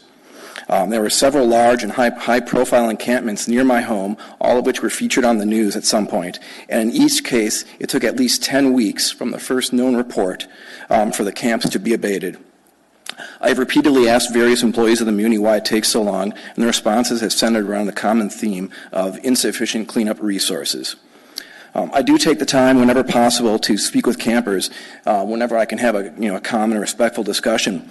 While many of them are interested in housing, there are a sufficient number that have no intention of changing their lifestyle. And so I believe that timely camp abatement is really our best short-term hope for keeping criminal communities from thriving and also preventing sustained environmental damage. Specifically what I'm asking for, three things: to double the size of the existing Parks and Rec cleanup crew so that the Muni can be more responsive to new camp reports, to extend the season of the cleanup crew to 6 months from mid-April to mid-October, and to also account for related increases to APD's CAP team and the mobile intervention team to provide support. We're trying, as neighbors, we are losing good neighbors, good families from my North Star community, and the prime reason has been the criminality that's operating within the Greenbelt. So we are trying to be patient, understanding. We are struggling with the severity of the situation. Please help by increasing funding for camp abatements. Thank you, Mr. Hondel, and I appreciate. Wait 1 second. Appreciated the walkthrough with you this summer, Mr. Weddleton. I agree with you. The trick is what do we cut to get that money? But I won't throw that at you right now. I just want to find out. So you're right there watching, and they're abating a camp, and they clean it up, not perfectly, but pretty substantially. And then do you see that now there's less campers, or are they just moving in a different location in your neighborhood or the nearby park? That is so situation specific, to be honest. I mean, we have seen, we had extended camps. Every year it's different. There's different areas that see much more use. The C Street Gardens is sort of maybe my pet area, and or last year we had continuous encampments there. This year we had a small trickle at the beginning, and then one really large one throughout the summer. You go a little bit to the east, down still in North Star, but along the Chester Creek Trail between A Street and Eagle, and I don't believe it ever was truly cleared out this summer. I mean, you can't. I could take you down there and show you 20 camps right now. Does that answer your question? Somewhat. We clean them up, and they just move somewhere else, and we clean that up later, and perhaps then they move somewhere else. So, all right. Yeah. Thanks.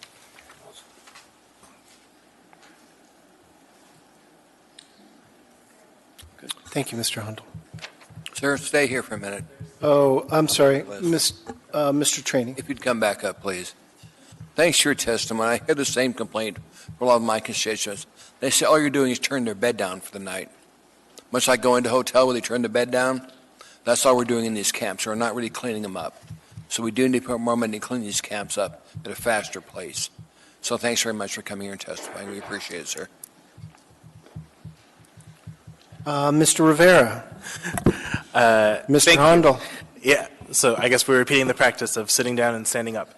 I'll just leave this here. So thank you for testifying. Thank you for inviting me to come and walk through some of the camps in your neighborhood and talk to some of the campers in your neighborhood. General sort of question on philosophy and prioritization. Would you agree that the municipality should be focusing as much of its efforts on abatement as well as overflow shelter, mental health, addiction? Abatement needs to be a core part of that, but not the only part that we fund. Absolutely.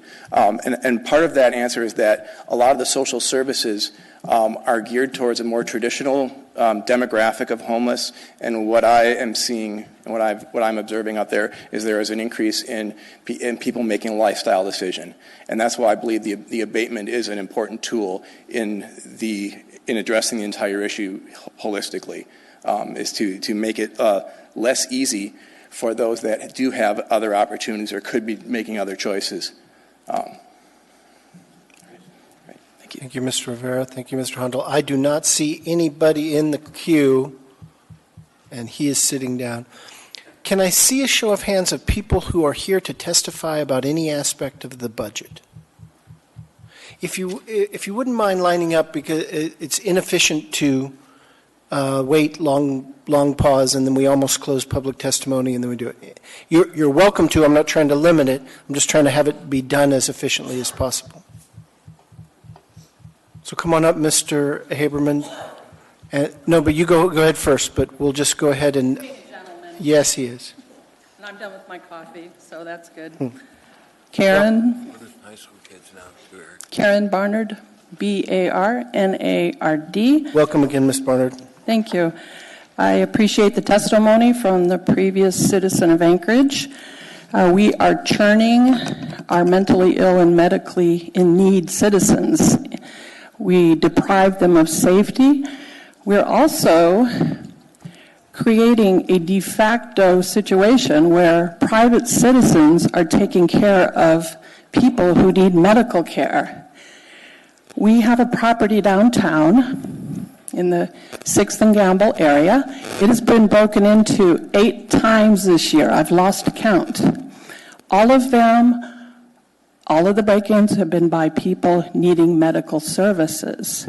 I've been to the hearings, and all I hear is, it's not my job. It's not my job. I can't do that. I can't deprive them. Yet, we, the citizens, are bearing the brunt. My mother is 80 years old. She's a retiree of the Department of Revenue and auditor. She deserves and has earned her retirement, which is very meager because she was a mother. She got taxed for raising her children. That's me and my 3 siblings. So she doesn't have a lot of income. My dad is dead. So she has had to buy an alarm system of $1,500. We have security pictures of a particular Department of Correction client, and I have had to apply for guardianship of this man because I'm looking at the statutes and they're being ignored and violated, and he's not being taken care of, and he's found incompetent to stand trial. But he is competent to be accountable, and we are spending the money on mental health care, very poor mental health care through the Department of Corrections. So my question, you needed to know, we have suffered since January, I think it was 8th of this year. I have spent a lot of my free time on it. So how much of the Anchorage budget has been... let's see, we want the operating budget for a secure medical campus addressing homeless and the Department of Correctional customers who have medical issues like addiction. We have jail first and medical second, when it's really, you would not deprive a heart attack victim, but we are depriving addicted people, and they have no choice. It is not a choice. Once they're on drugs, it's those receptors going bingity bongity boom. So how much money is being included in the operating budget? Thank you, ma'am. I believe Mr. Weddleton has a question. Would you like her to sit down first, or just go ahead and ask it? I do have a question. I don't have an answer to your question. We like to think the state will do most of that stuff, but they won't, so it lands on us. But let me get this straight. So you have a home, I guess your mom lives in it. It's broken into 8 times, mentally ill people, and you have become guardian of one of the people who broke into your house? I am in a hearing tomorrow for guardianship, and I expect the state to dismiss it, and he's going to be loose, and he thinks he lives at my mother's house. So he has a very violent background. He is mentally ill.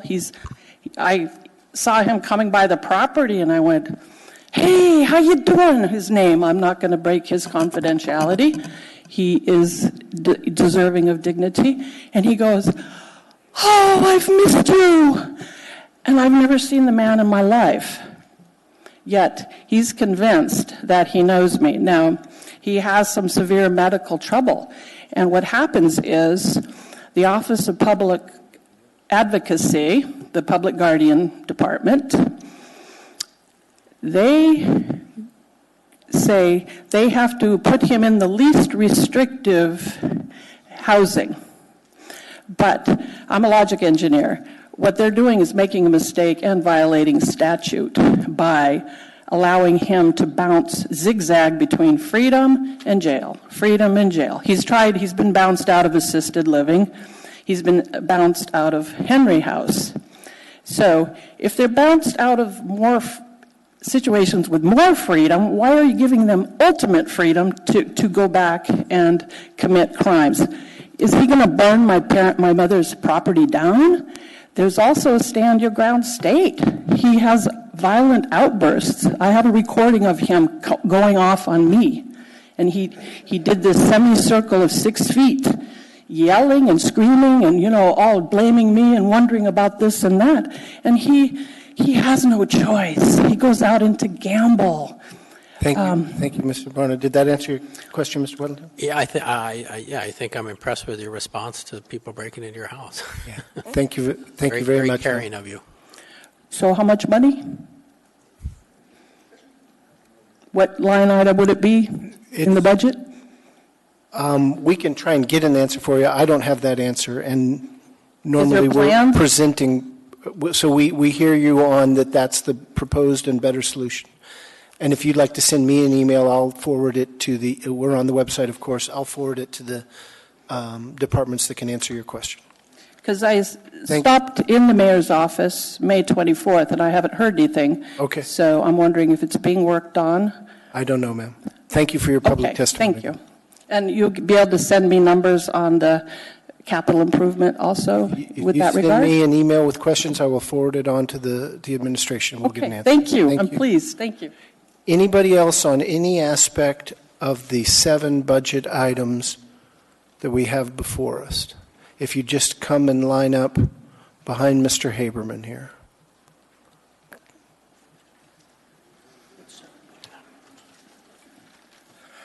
Mr. Haberman, would you like to testify on all 7 individually? I got a surprise for you. Although I would be allowed 21 minutes, I'm going to ask for only 3 minutes for the whole thing. Thank you, Mr. That also includes the situation that was your meeting that happened Friday where I kept quiet and listened to your deal, which is tonight. You want that on your record as well? I want that on the record. I kept quiet for that meeting. Duly noted. Okay. You may begin. And I did it in 180 seconds. Okay. Let me set the timer.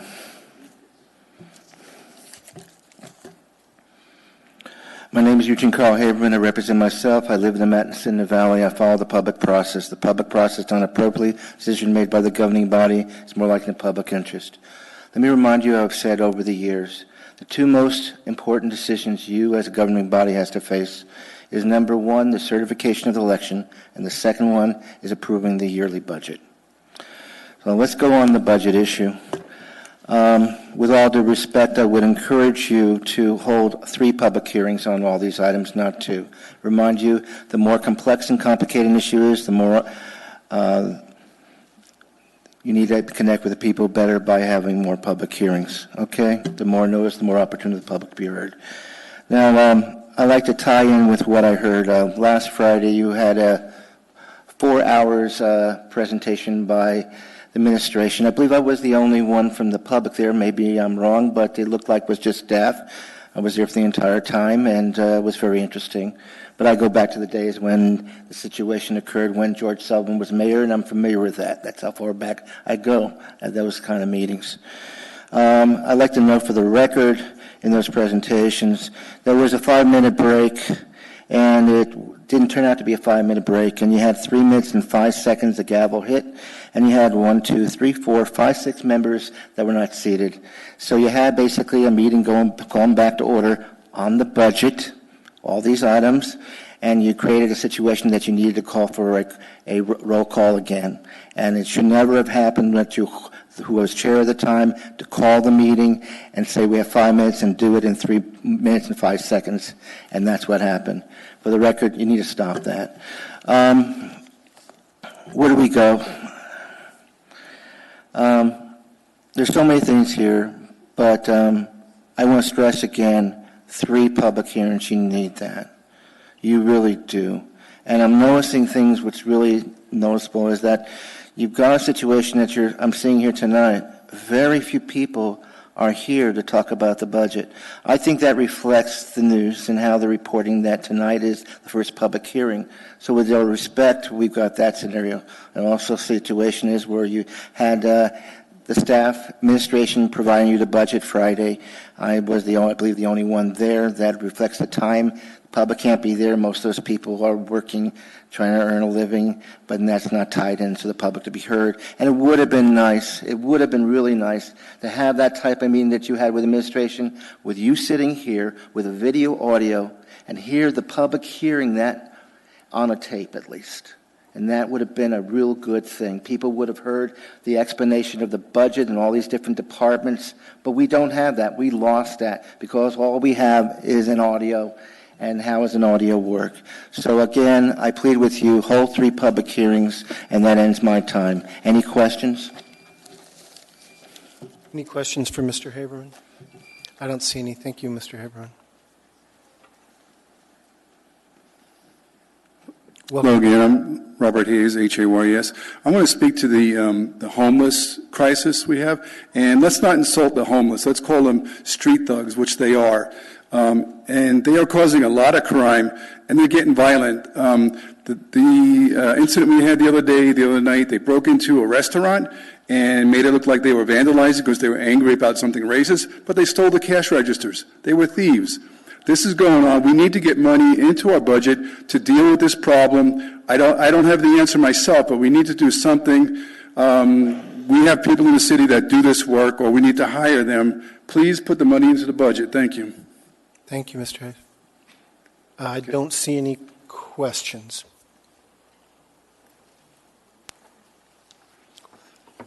Welcome, stranger. Hey, good evening. Ronald Leva. Are any of you in the Navy? So we could test for drunken sailors when you're spending this money.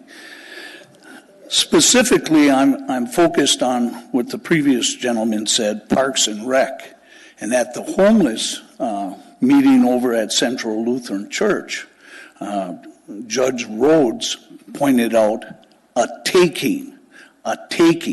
When you take Parks and Rec's budget and you journal it over to camp abatement, you've taken from the citizens their right to have parks enhanced. And that's what that budget is for. So I don't want to see any of Parks and Rec's money go to clean up. That's a separate issue, and we pay the taxes. You have to look elsewhere. And when you look elsewhere, I'm going to offer you this alternative as I have in the past. Whether it be Beans Cafe or Brother Francis, nonprofits paying executives, I thought, out of the park salaries like $150,000, $40,000 in benefits, I think they should pay a tax or a service fee and take all the nonprofits and all the churches and just assess them a homeless fee. I think they will feel good about that, warm in their hearts, because I don't want to pay those taxes to deal with a problem they fed and bred, and it got out of hand. And also in the budget, I'd like you to include $2.5 million to buy me out, because this is real torture to any citizen to put up with that on a daily basis. And if not $2 million, I'll settle for 2.4. Are there any questions? Sarai, do we have to test you? No drunken sailors? Tighten the budget. Tax those nonprofits and the churches. Tell them to cough up and take care of the homeless issue. If you feed them, clean up after them. Ron, I think I do see that Ms. Demboski has a question. More of a comment. I don't generally do this, but Mr. Oliva, I think you might be insulting drunken sailors. Well, I was referring to an earlier time, not our present military, because I know they walk the straight and narrow. Any other questions for Mr. Oliva? Thank you, Mr. Oliva. Good to see you again. Any other testimony on the budget items? This will come up again by operation of law, so we'll at least have 2. Mr. Haberman was urging 3, but we'll have to list 2. Hold on. You said that to me, and I understood it. Any other testimony tonight? So we'll close public testimony, but it automatically, we have two different sections of public testimony on the budget. I will. But I'm not going to close until I'm sure the people who came here don't want to speak on it.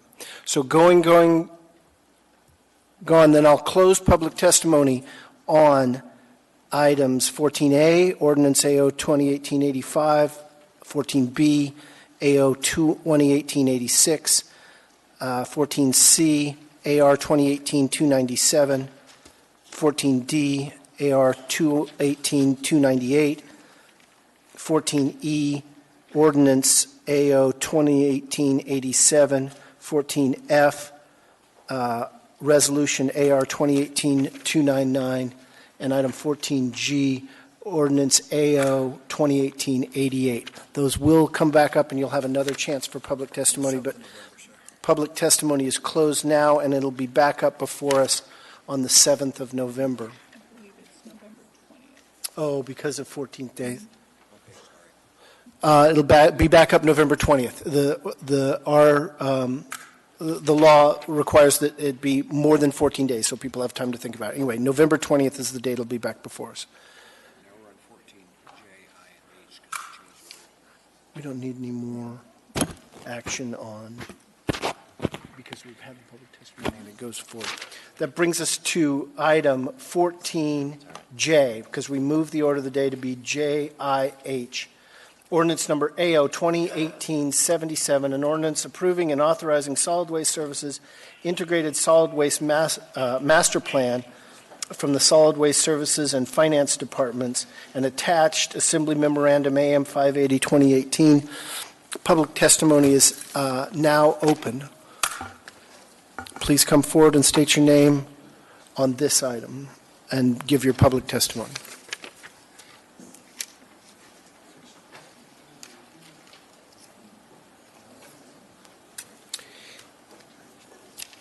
Any public testimony on Solid Waste Services Integrated Waste Master Plan? Welcome, ma'am. Yes. Thank you. My name is Radhika Krishna, Krishna, and I'm here as the chair of the Solid Waste and Recycling Advisory Commission. At our commission meeting this month, we passed a resolution in support of this master plan, the associated financial plan, and also the related improvements to the central transfer station. We've seen several presentations from Solid Waste Services. The Commission has attended a retreat where we got to dig into all of these, and we're in support of all of these items that are up before you next. Under Mark's leadership, Solid Waste Services has created a really forward-looking utility that is looking to really lead the way in terms of creating a sustainable Anchorage and extending the life of our landfill. And the Commission has had a chance to really look at all of these proposed improvements, and we think that this is the way forward to a more sustainable future for our city. Thank you. Thank you for your testimony, and our addendum had your Commission's support of the master plan and the capital improvement project. We appreciate that. That's item J12 or J2 for the members. Any other testimony on item 14J? Welcome, ma'am.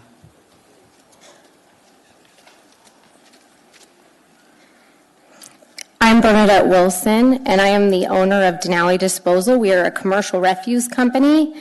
We do all commercial dumpsters, so we work with various businesses, property managers, all within the municipality of Anchorage. Everyone from contractors, construction companies, restaurants, strip malls, right on down to apartment complexes. And I do want to state on the record that I do have some concern regarding this. We have had a couple of our customers already inquire, will this lead to a rate increase? Given the economic situation of the municipality right now, given the fact that many businesses, due to the crime, have already seen a cost increase, We have heard that there could potentially be a 6.5% rate increase. So I stand before you today in representative literally of all of our clients that have garbage service. This would in turn affect however it gets paid for, and that's where the concern we have is how is it going to be paid for? What does that rate increase look like? And beyond that, of course, because trash is recognized through the Regulatory Commission of Alaska as a utility and a basic necessity, much like gas and electric, you are now imposing potentially an increase in cost in literally every single person within the municipality that has trash, essentially another tax that's not an option like an alcohol tax or, say, a marijuana tax. So I want to state that I do have that concern. Over, above, and beyond that, because we are recognized as a utility through the state of Alaska, there's actually quite a process through the RCA if indeed there is a rate request. So I understand that solid waste and this body is outside of that regulation, but it's something to keep in mind because we are going to have to keep that in mind going forward. I would also point out that within the city, within the solid waste services jurisdiction, you have to have their service. No private hauler can go into there. So in order to pay for this, if indeed there is a rate increase, the city is either A, going to have to impose a rate increase on all of their customers, or B, they're going to have to absorb it, and essentially it cancels itself out, and you're not making additional revenue. Now you're cutting into what originally was your, essentially your bottom line. Outside of the rate increase and the additional tax concern that I have, I would like to know, and perhaps this information is available, who is the property being purchased from? Is there a realtor of record? What is the commission being paid to that realtor? There are some questions and concerns. We did pay just to put in a new tipping floor. And like I said, I'm up here on behalf of some of our customers and clients that we represent all over the municipality that have already contacted us with concerns. Thank you. Thank you very much for your testimony. I don't see any questions. Other testimony on this item, the master plan for solid waste services.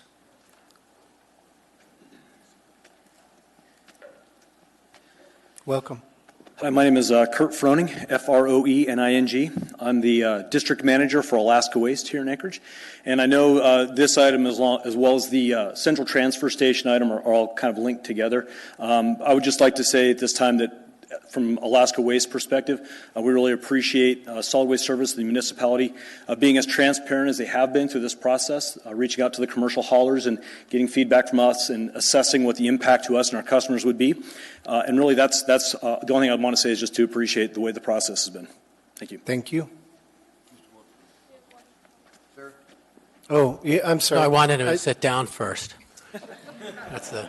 I've got to get better about watching that, but no, I appreciate it. Mr. Weddleton has a question. Okay, I do have a question, and Ms. Wilson, it could have applied to you too, but I was formulating it, so if you want to answer it to me personally later, that's fine. But, this, this plan seems to be very much looking way to the future. So there are increased costs now, and we heard that they had not increased residential costs for well over 10 years and commercial costs for, 5 or 6. But it is paid for by revenue. I mean, they're an independent business, as you know, and so you will pay more. But in the long run, it's to keep the landfill from filling up. If we're more efficient at the solid waste at the central transfer station, and they think that they can divert up to 40% of our trash, which seems pretty ambitious, but then our landfill would last longer, and then we really save huge money because that is ultimately the big cost. I mean, do you sense that ultimately, with a more efficient transfer station and the landfill lasting decades longer, that it's a financial savings for you? Well, in the big picture, anytime anything runs more efficiently, it's going to save everybody money. I don't know if a more efficient transfer station is going to lead to less volume going into the landfill. What I do know is that we've seen in other markets where as tip fees increase, it encourages people perhaps to recycle more, which could then in turn lead to certainly lengthening the length of time the airspace is available at the landfill. All right. Thank you. I have Mr. Trainee as well. Thank you. Just a quick question. So have you looked at the cost on transporting the waste to the municipal landfill up in Matanuska Valley. I understand their rate's a lot higher than ours. What's the problem with transportation up to there?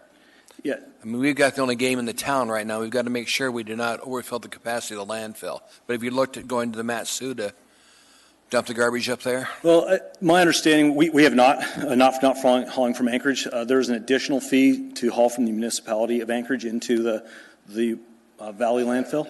So we've not really looked at that cost. So the short answer is no, we haven't considered that. Thank you, sir. Appreciate it. Anyone else with any questions from the members? I don't see any. Thank you, sir. Any other public testimony on this item? Seeing nobody? On item 14J, the Solid Waste Master Plan, Mr. Haberman. There's 3 items here, so therefore, instead of 9 minutes, I'll still go with 3 minutes. I know that surprises you. So I'll set the timer for 3 minutes. Thank you, sir.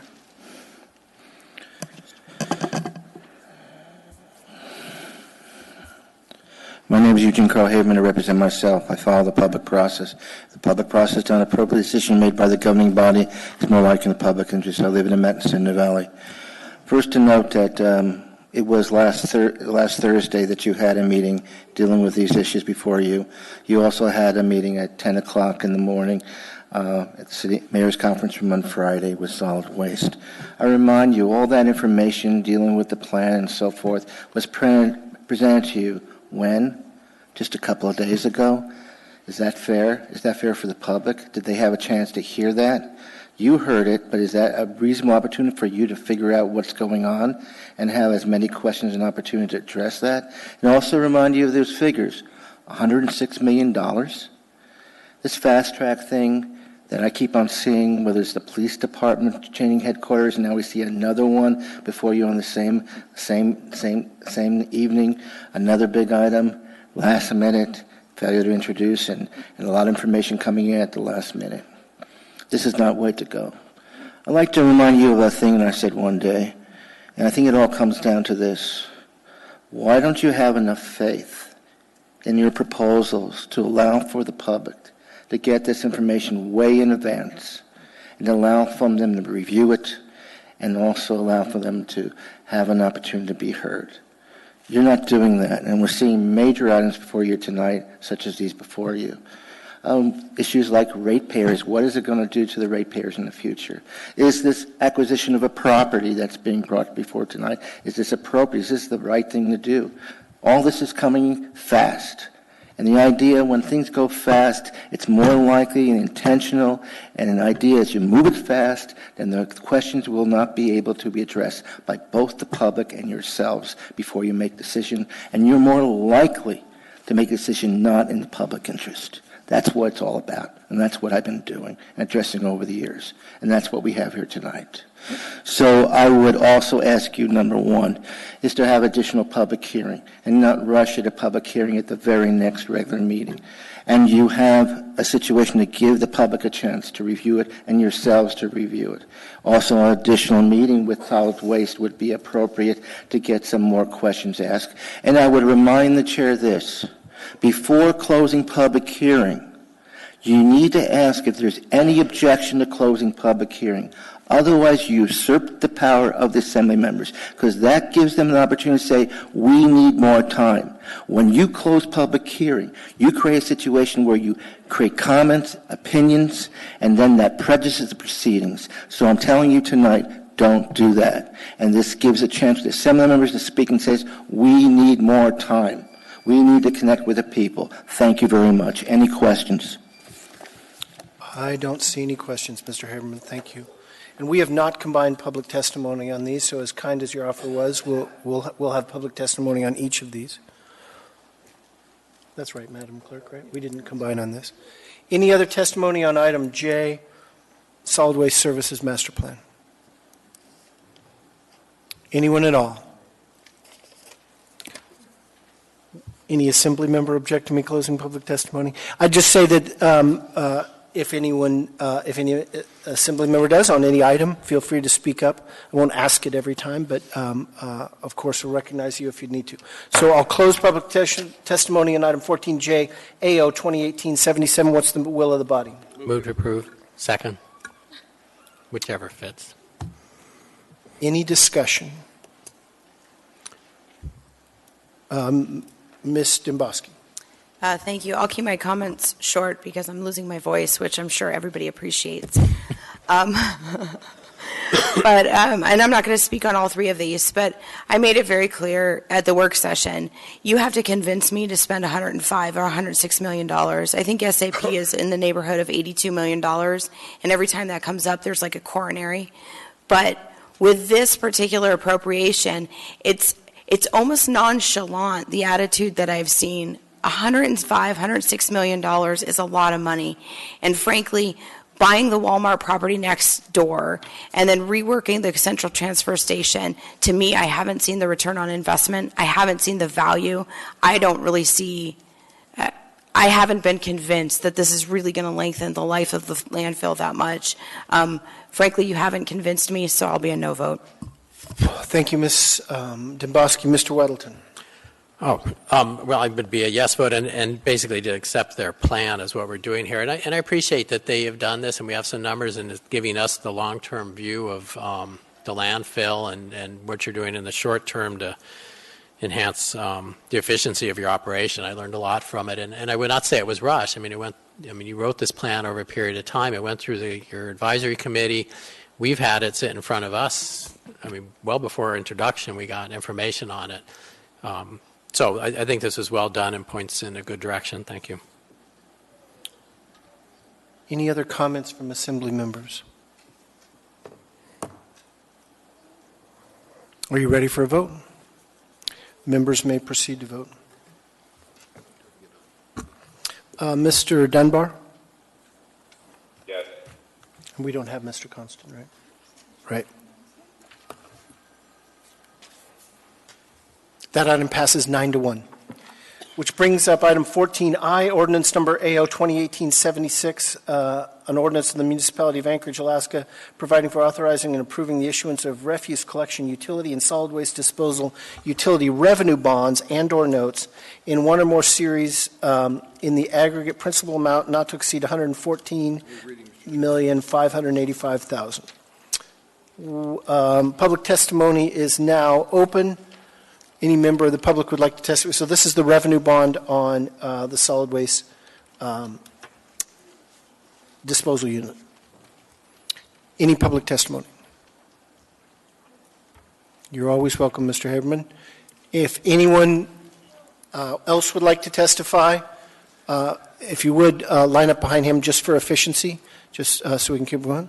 I thought you said you were going to do once on all these three items, but you're welcome to do. Well, you're bringing this up now. Usually you say all together. I didn't combine them, so you're welcome to. Well, I'm going to be very brief, even briefer than I was before. Except I got to get the timer to make sure I'm okay.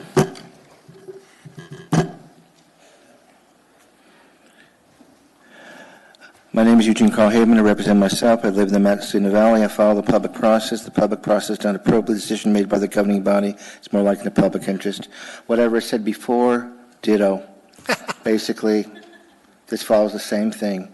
And you need to have another public hearing, and you need to not fast-track this thing. Too much money to go so fast. Thank you very much, and that concludes my comment. Very brief. Any questions? Sir? Any questions for Mr. Haberman? I don't show any. Thank you, sir. Anybody else testifying on this item? Yeah.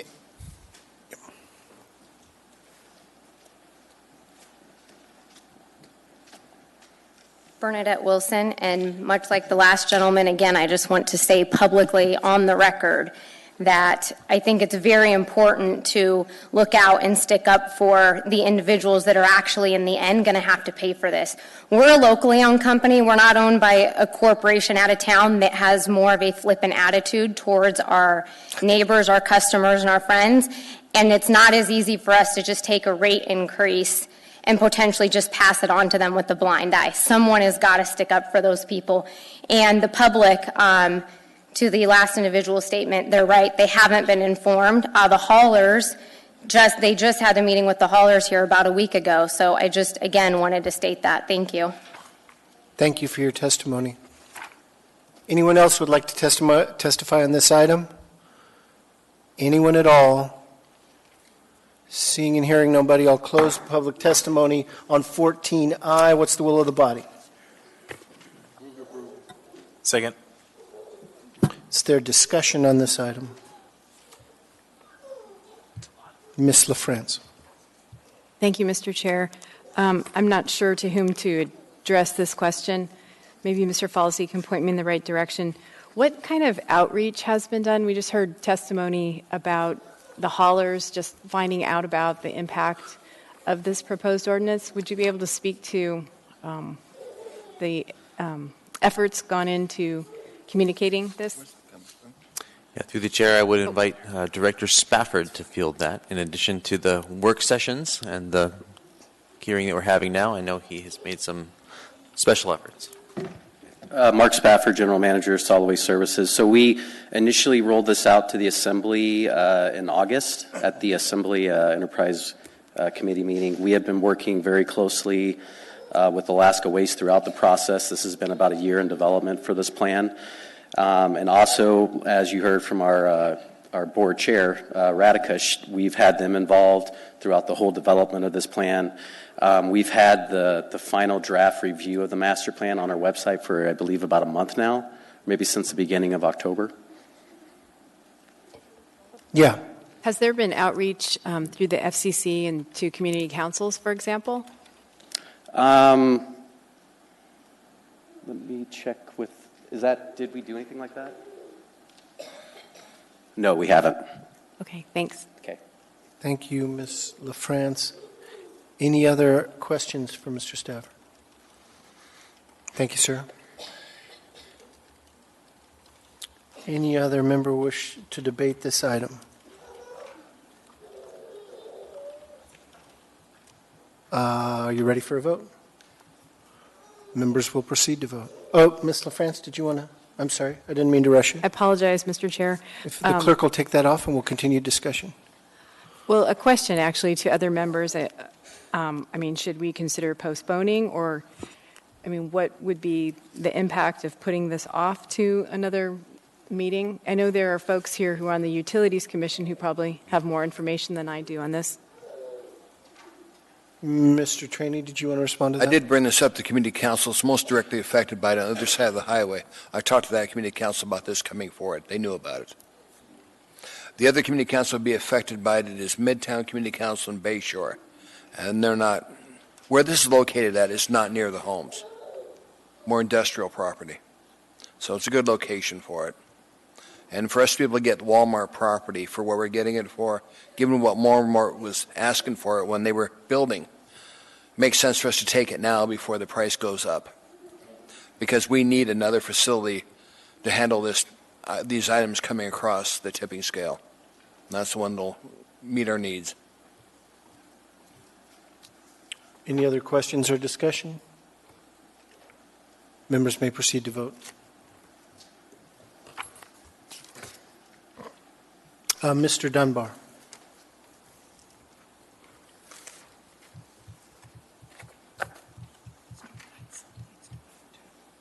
Mr. Dyson, they're reminding me to remind you to vote. And Mr. Dunbar, are you still there? Yes. Are we voting on a motion to postpone, or are we voting on the underlying item? The underlying item 14I? I vote yes. That item passes 9-1, which brings us to item 14H, ordinance number AO 2018-75, an ordinance authorizing acquisition of real property located south of East 36th Avenue and west of Homer Drive, legally described as lots 1 and 2, Block 1, Fife Subdivision, Plat 72-57, east and west portions of Southwest 4, Southwest 4, Southeast 4, Southwest 4, Southwest 4, SEC 32. Wave reading, Mr. Chairman. Thank you. It was fun to watch it, but wave reading. Public testimony is now open on this item. Any member of the public wish to testify? Anybody at all on item 14H, the ordinance authorizing the acquisition of this real property? Seeing no one, I'm going to close public testimony. What's the will of the body? Move to approve. Second. It's been moved and seconded. Any discussion?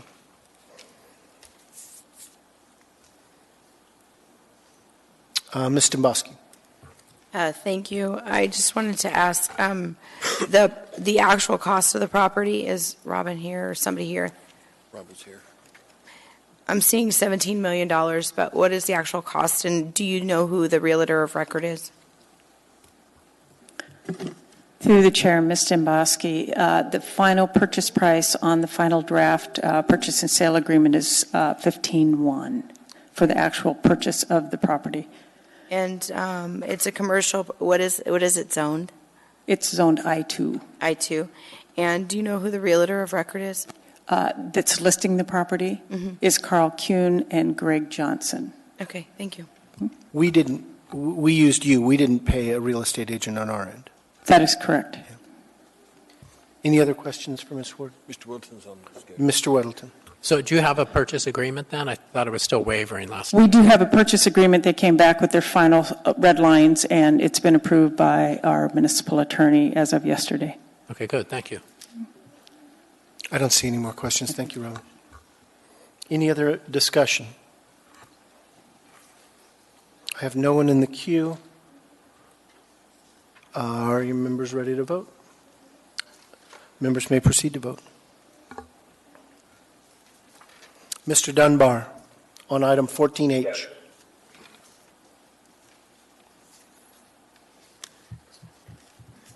That item passes 9-1.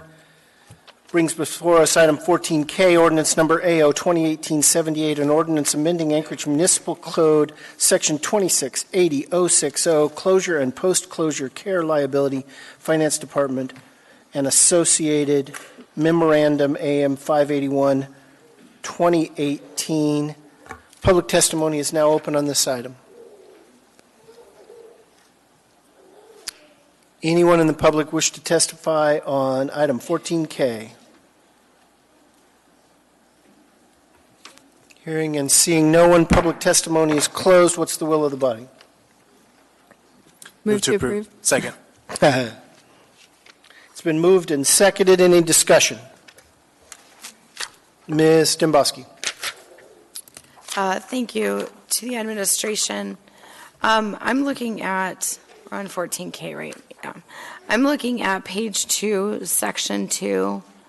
When it talks about the change from a fiscal perspective, what is the real implications? I mean, numbers. What are we talking here? It's coming up. Yeah, so we'll see if... Through the chair, the effect of this ordinance is to say that if there is a market downturn such that the assets in the fund no longer meet the anticipated liability, we would have 5 years to make up that hole rather than 1 year, which is the current law. So on that score, something like 20% of what we would have to do in a particular year as a result of this. Okay. And what about, I think I was confusing myself as I read it. What about if there's excess? I mean, is this talking about rediverting the excess in a different manner? Through the chair, no. I think if there is, and I'm looking to Ross Griswold to shake his head yes or no, but I believe if there is if a surplus in the fund, we just wouldn't have to add as much money in each year, as long as there's no cashing out of the surplus. Right.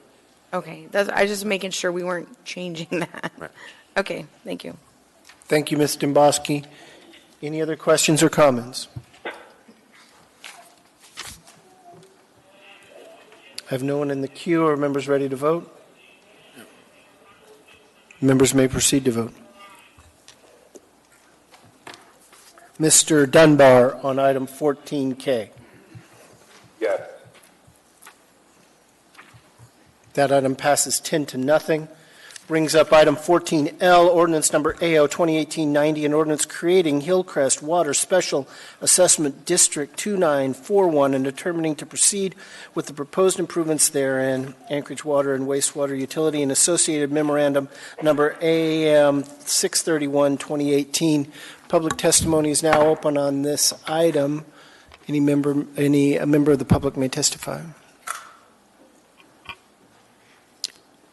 Anyone wish to testify on item 14L? We're getting him here. I know him. Okay. It's taking you a while to get up here, guy. He's shy. Thank you, Mr. Chairman. Thank you, Assembly members. I'm Chris Tuck, State House Representative in District 23, South Central Anchorage, in which Hillcrest subdivision falls into my district. This is something that's been looked at over 20-plus year period. This is, I believe, the third vote that's taken up to create this water improvement district. As you have in your supporting documents here, when Scooter Drive was put in, which is the off-ramp going off New Seward southbound, it cuts right into this neighborhood. The state of Alaska had some eminent domain. They took over 15 properties there, and through the construction of this new off-ramp, homes were shooken up, and the water table has been messed with. And so, unfortunately, those who had shallow wells have been most affected by that. The state of Alaska did go in with the contractor and replace people's water filters on a weekly basis. It almost needed to be done on a daily basis because it was just simply destroying all their appliances, from their washing machines to their refrigerators with ice makers and everything else. And I used to carry around a 16-ounce mason jar of a sample of the water, and when you let that sit for a while, the bottom third of that, quarter to a third of that, is sediment, clay sediment. Raphael, to my right, did a demonstration. He had a white 5-gallon bucket. He took his garden hose, shot it in that white 5-gallon bucket, and you can just smell the sulfur coming out of that, and it was yellow in color. And so we have those who have deep wells that it did not affect. And you can see the vote here. I'm really proud that people are sticking together on this one to try to get this water improvement district. They're all on city sewer, but not on city water. And even those who are not affected by the water, they have a strong camaraderie with their fellow neighbors to stick with them in trying to get this going. So I do want to ask that you do pass this ordinance. At the same time, I have another request. The state of Alaska had an eminent domain taken over those 15 properties, took away the ability to share the cost of that amongst 15 other residents. So it went from roughly 55 people down to 40 people on how that's divided up. And as you know, you divide it up under 55 is a lot easier on each individual than it is divided under 40. In your document, you have explained that this does not affect any municipal property. However, talking to Jim Ampson with the Department of Transportation, those 15 properties are going to be turned over to the municipality of Anchorage. So the state of Alaska, we're in a fiscal situation, a very serious fiscal situation. We only invest in projects that have to do with health and safety. This is one of those projects that we invested in this last year because it does have something to do with health and safety. Water is very important. And when you look at the title, Hillcrest, you go down there, Hillcrest is no longer a hillcrest. It's actually a sunken hill. That's because everything else has been built up around it, and they have been neglected. These are hardworking Alaskans. These are hardworking Anchorage residents. These are people who have been in their residence for a long time, long-standing families, and they have been doing everything they can to improve their homes in this area. And this is kind of in my way of looking at it, an unfair burden on them to have to do this to continue to improve, because now this is going to add into their costs, and when they go to sell their homes, because this improvement district is going to be on them for 40-plus years. So my ask of the Assembly here today is not only to approve this, but to also invest in this project as well. When you look at the 40 homes, the 40 residents that are affected by this, the state of Alaska put in $500,000. That's roughly $12,000 per person or per household. And if you look at, this is just a small ask, but if you look at the total cost of this, it's we have the mainline assessment at $33,000. We also have a service connection of $3,600 per resident. it would be really nice if the municipality could at least invest in these people in that service connection. Because right now, the residents have ponied up to say, yeah, we'll get municipal water to our homes. The state of Alaska is ponying up, and I'm asking that you guys also pony up and be in partnership with us in offering relief to these residents out there that all they're simply asking is for clean water. Thank you, Mr.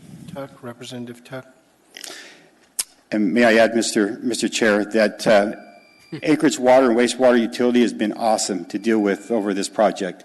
I got to really take my hat off to Mark Schimsheimer, who's been working with our office to make sure that we had all the details, actually coming up with a reduced cost plan and coming up with the best route to make this happen. And I also want to thank Ms. Christine Metcalf for really keeping in touch with the residents. And, you know, we accelerated to get this this vote happening, and then we actually had to slow it down a little bit when we looked like we were going to be able to get some money in the budget to get it over the edge so that we actually got the votes to get this far. Appreciate it.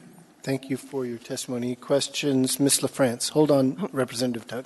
Thank you, Mr. Chair. Thank you, Representative Tuck. So just so I'm understanding correctly, I'm looking at the sheet with the amounts, and the payment amount is the amount each of the 40 residents will pay.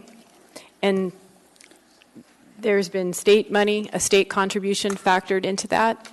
And so part of your request is to ask for capital funding from the MOA to further reduce the $27.26 per person? I think that payment amount of $27.26, and I'll have to ask someone behind me on that, but I believe that's their annual cost, okay. But the total cost would be $37,176.89. And that's to do the mainline assessment, but mainline assessment, they still have to connect to the water, which is that assessment of $3,637.50. Okay, thank you. Thank you. Thank you, Ms. LaFrance. I don't see anyone else in the queue. Sir, did you want to testify as well? Good evening. Mr. Trainee, good evening.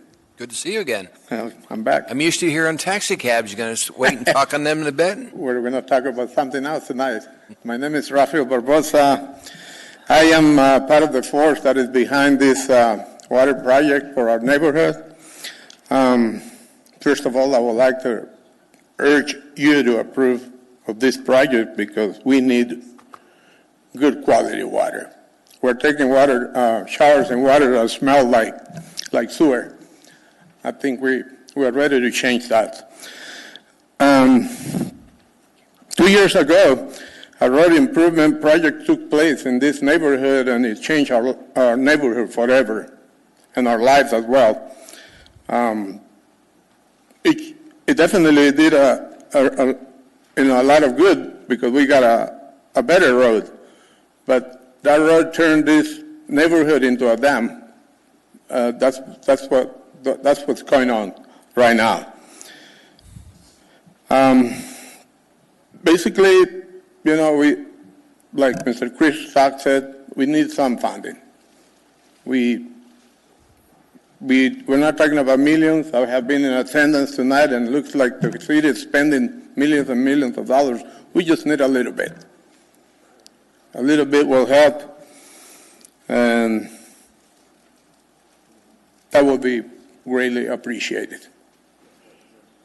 We got people in this neighborhood that are struggling. This is a cash-strapped neighborhood. We don't live in fancy houses, and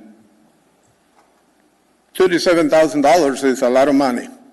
That's a hell of a, you know, it's a lot of money. I mean, the land in itself is not even worth that much. And we're paying taxes. You know, I got one property there that the tax assessment was about somewhere in the neighborhood of $65,000 or $70,000. We're going to need almost 2/3 of that to get water. That doesn't seem reasonable, but it is what it is. We're willing to obviously sacrifice, but we need some funds. Hookups, whatever we can get from all of you, from the city, from the mayor. Thanks again, okay? We appreciate it. Thank you, sir. Sure, don't go I have anywhere. Mr. Trainee, did you want to? Yes, I do. That was my fault. Come on back, sir, if you can. Come on for a back. second.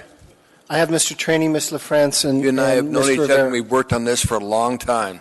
It's nice to say the neighborhood approved this water improvement district, and we'll see what we can do to get you some help from the city. But the state did you guys a real disservice when they put Scooter in there, and essentially, it's a dam. And I've been there. I've been there in the springtime, in the water, you came and walked through it. And it's good that you've got this, because I know the problem you've got with the water the way it is now.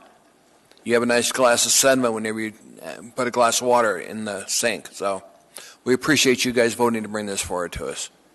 Oh, definitely. We really have no way out of this situation. I know. I mean, that part of the reason was that, and the other is, this neighborhood has been neglected for a long time, and by the DOT coming by made things way worse. I had really good water 2 years ago. Now I don't. Okay. And so. Well, thank you, sir. Appreciate it. We Stay here, sir. We have Ms. LaFrance. Stay. Thank you, Mr. Wait, Chair. if you can, we have a couple more questions. Thank you for your testimony. So, quick question. How much money are you and your neighbors requesting from the muni?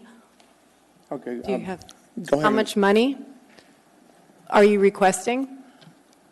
You know what? I don't have that ready, but I can get your email and submit that information. Okay.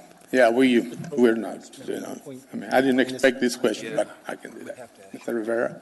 See exactly how much we're going to ask, Dart. Yeah, Mr. Rivera. Mr. Chair, so to But reframe, if you want me to say something, we need lots of money. We don't want to pay anything. Some of us can't afford it. so to reframe that question, and thank you for your coming to testify today. So the yearly payment amount over a number of years is $2,726.22. What would be the amount that the neighbors realistically could afford? What's the max cap there? You mean, how much can we pay? That's a good question. That's another question that I'm going to have to answer.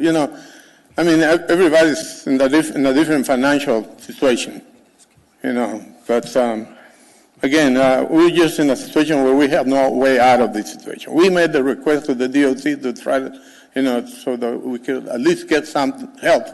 And yeah, it was nice. We got help from the state of Alaska, but from the DOT, this is what we got. And so. Thank you, Mr. Rivera. Mr. Weddleton. I hate to depress you, but in a couple of years when DOT finishes that project, you'll not only have the problems you have now, but they're also going to have 10,000 cars a day going right through your neighborhood. But the question I have on this is, it says here that this assumes a 6.71% interest rate, and I wonder if someone from the water utility, whoever does that math, that seems high under current rates. And I know the water utility gets a super good deal through the state for some of their work at a very low rate. Mr. Schimsheimer? Or someone?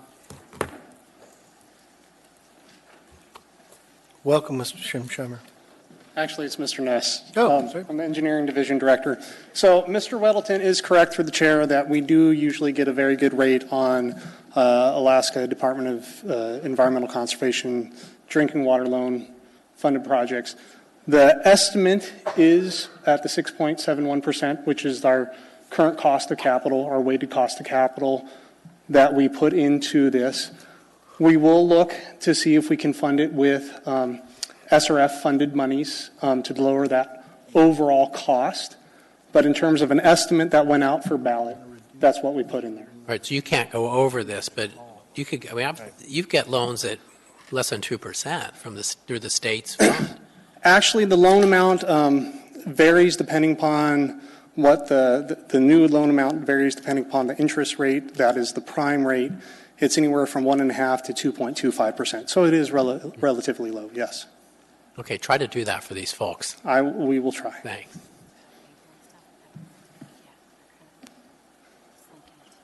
Okay. Mr. Schimsheimer, could you come back here for a minute? That's Mr. Nelson, but you're welcome to have him back. Mr. Trainee. Thank you. How much money, do you know how much money the neighbors are asking us to help them out with? What are we talking about?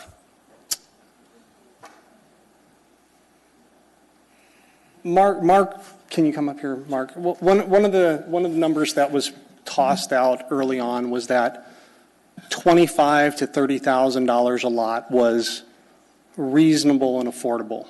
And when we went and worked with the legislative entities to try to get a grant to help offset the costs, we were able to bring down from $50,000 a lot to $37,000 a lot. So from our standpoint as the utility, because we're regulated by tariff, we're at the cost causer, cost payer principle here with the Water Improvement District. We've done what we can to get the grants from the legislative entities and holding the state of Alaska accountable for what the property owners saw as a state of Alaska caused problem to their water source there.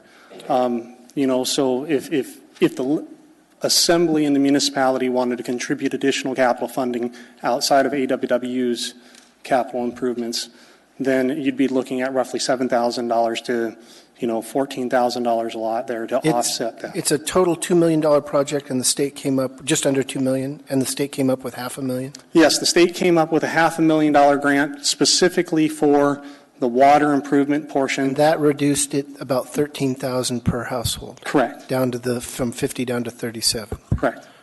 So is the math linear? That is, if we did another, and I don't know that we have this much, but if you did another $500,000, that would reduce it from 13 down to the 25 range? Yes, correct. Ms. Dimboski? Thank you. No, I'm waiting for public testimony to close, and then I'll have comments. Yeah. Thank you. I don't show any other people in the queue. Appreciate your time. We're still in public testimony. We're going to get to debate. Any other members of the public who'd like to testify on this issue? Anyone at all? Then I'll close public debate. What's the will of the body? Move to approve. Second. It's been moved and seconded. Discussion, Ms. Dimboski. Thank you.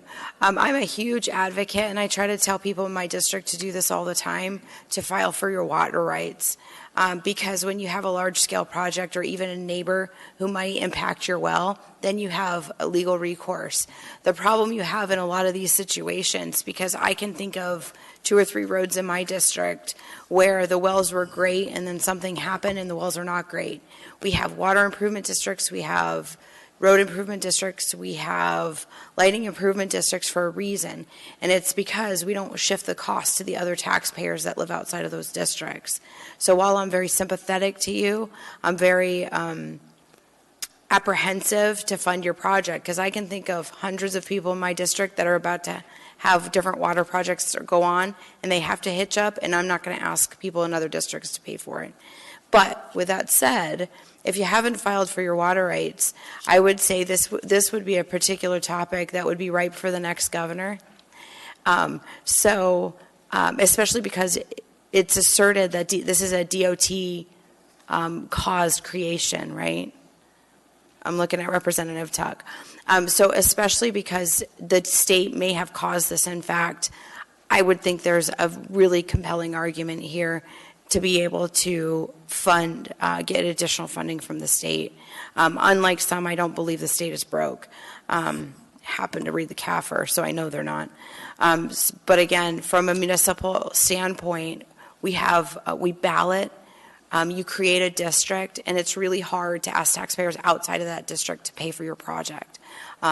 Because it's like Pandora's box. If you pay for this project, I promise you, I will come back with people in my district that will ask for the same thing, and there's a lot of them. So it's a tough spot. But the fact of the matter is, I mean, that's kind of where we are.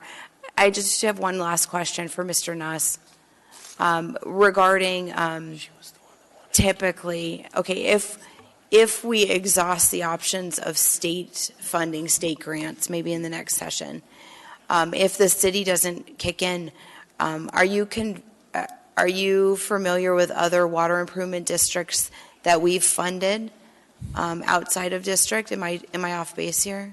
We have not funded other water improvement districts. We've held to the cost causer, cost payer principle of tariff and the provisions within tariff to use the recuperation process through to get the benefited properties to pay for it. Okay, thank you.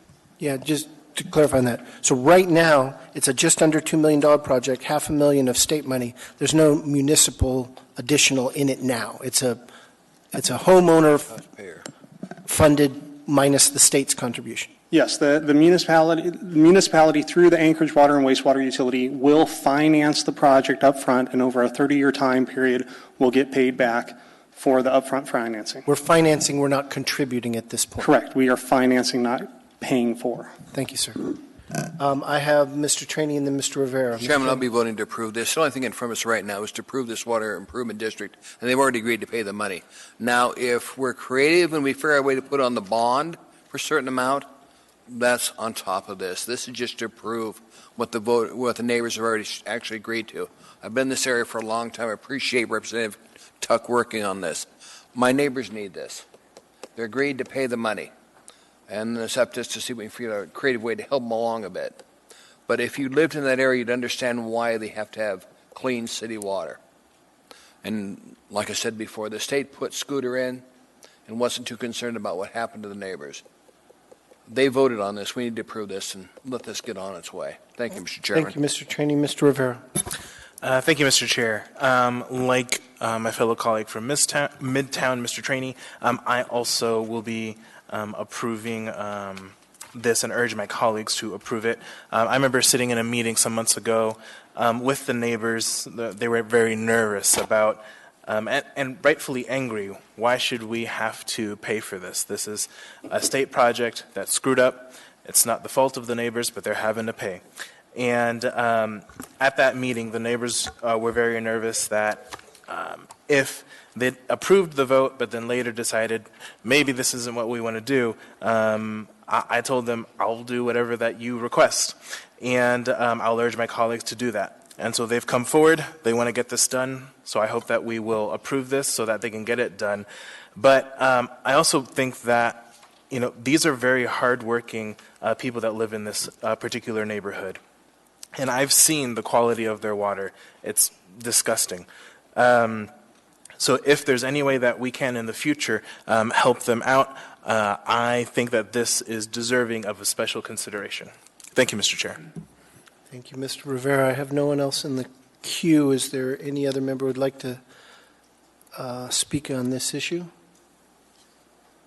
Members ready? Ms. Domboski again. Just for clarity's sake, because I'm trying to envision where it is. Who, Assembly members, whose district is this? Mr. Rivera, Mr. Trainee? Okay. Thank you, Ms. Domboski. Mr. Rivera and Trainee's Assembly. Hope that doesn't mean you're going to vote against it. No, Mr. Trainee, I'll just say on the record is I'll co-sponsor with you a capital request, in our legislative packet on this. Thanks, Amy. Any other discussion that's actually in order? Members ready to vote? Members will proceed to vote. Mr. Dunbar. Yes. That item passes 10-0. That brings us to item 14M. Ordinance number AO 2018-79, an ordinance amending the zoning map and approving the rezoning of approximately 6.207 acres from R2M Mixed Residential District to R3A Residential Mixed Use District for Track 1 Emerald Subdivision per Plat 2017-84, generally located at the, I want to finish it just for those here, northeast corner of West Diamond Boulevard and Arlene Street, Sand Lake Community Council. Public testimony is now open. Is there anyone who would like to testify on this item? Welcome. Thank you. Good evening, Mr. Chairman, members of the Assembly, planning staff, and members of the public. My name is Tom Dreher. I'm with S4 Group, and I represent the petitioners tonight, Nord de la Chelsea, LLC. With me tonight is one of the owners, J.R. Wilcox, and Mr. Randy Kinney, traffic engineer with Kinney Engineering. In summary, we concur with the plan and zoning recommendation for approval and the professional MOA planning staff analysis and their department recommendations of approval. Brief history. In 2015, the owners developed plans and were approved for a fourplex style layout that conformed with the R2M zoning maximum of 116 dwelling units. The owners decided they wanted to not build the typical fourplex ugly development that has been built in so many other areas of Anchorage. They wanted to build something different, a development with more green space, community plazas, underground parking, neighborhood stores on the first level, maybe an espresso shop, a local bakery, a spa, or a workout club. On the second floor, maybe some office space for a dentist, a doctor, or maybe a space for a startup, etc. Getting a cup of coffee or bakery item would just be an elevator ride down to the first floor. Getting to your car would be a safe and protected elevator ride down to the parking levels below. A community plaza between the condo towers with a fireplace going during the winter evenings. So the owners decided to be patient and rezone to a zoning that would accommodate this image. In 2016, we submitted a rezoning to R4A with special limitations that would have limited the building height and the number of units allowed. The planning department at the time informed us that they were in the process of creating a new zoning classification that became known as R3A. The R3A zoning was in many ways very similar to what we were proposing as the R4A with the special limitations. We agreed to wait for the MOA to go through the public process that created the new zoning classification. These processes, of course, included years of public comment through the community councils, the Planning and Zoning Commission public hearings, and the final assembly approval of the new zoning classification of R3A. In January of 2018, the Assembly approved that new R3A zoning classification. Now here we are. We've spent a little over 3 years to get to this meeting tonight. On page 2 of 21 of the AO that approved the R3A zoning district, there's a list of the whereases that the Anchorage Assembly published that very concisely states the reasoning for their approval. The second from the bottom whereas refers to the Anchorage 2040 land use plan. The Anchorage 2040 land use plan was approved in September 2017 by the Assembly after over 2.5 years of edits and revisions by the Planning and Zoning Commission, the Assembly, MOA planning departments, and community groups. The Anchorage 2040 land use plan map on page 31 of the plan specifically denotes this parcel as, quote, compact mixed residential medium with an overlay of residential mixed-use development. Thank you. The preferred zoning for this district is on page 61. It's listed as R4 and R4A. In summary, as you know, we have spent 3 years to get here tonight, and we need 6 votes for recommendation approval by the Assembly for final approval and acceptance. So I hope we can tonight work out any issues or concerns you may have, and through a healthy, intelligent dialogue, come to consensus. Again, we look forward to your recommendations of approval for the Emerald rezoning to R3A. And we look forward to being able to create a neighborhood that people from all parts of Anchorage will in the future find as an attractive and great place to live. Thank you.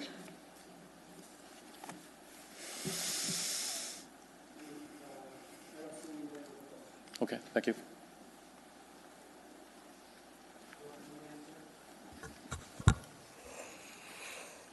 Hello again, Robert Hayes, Hays.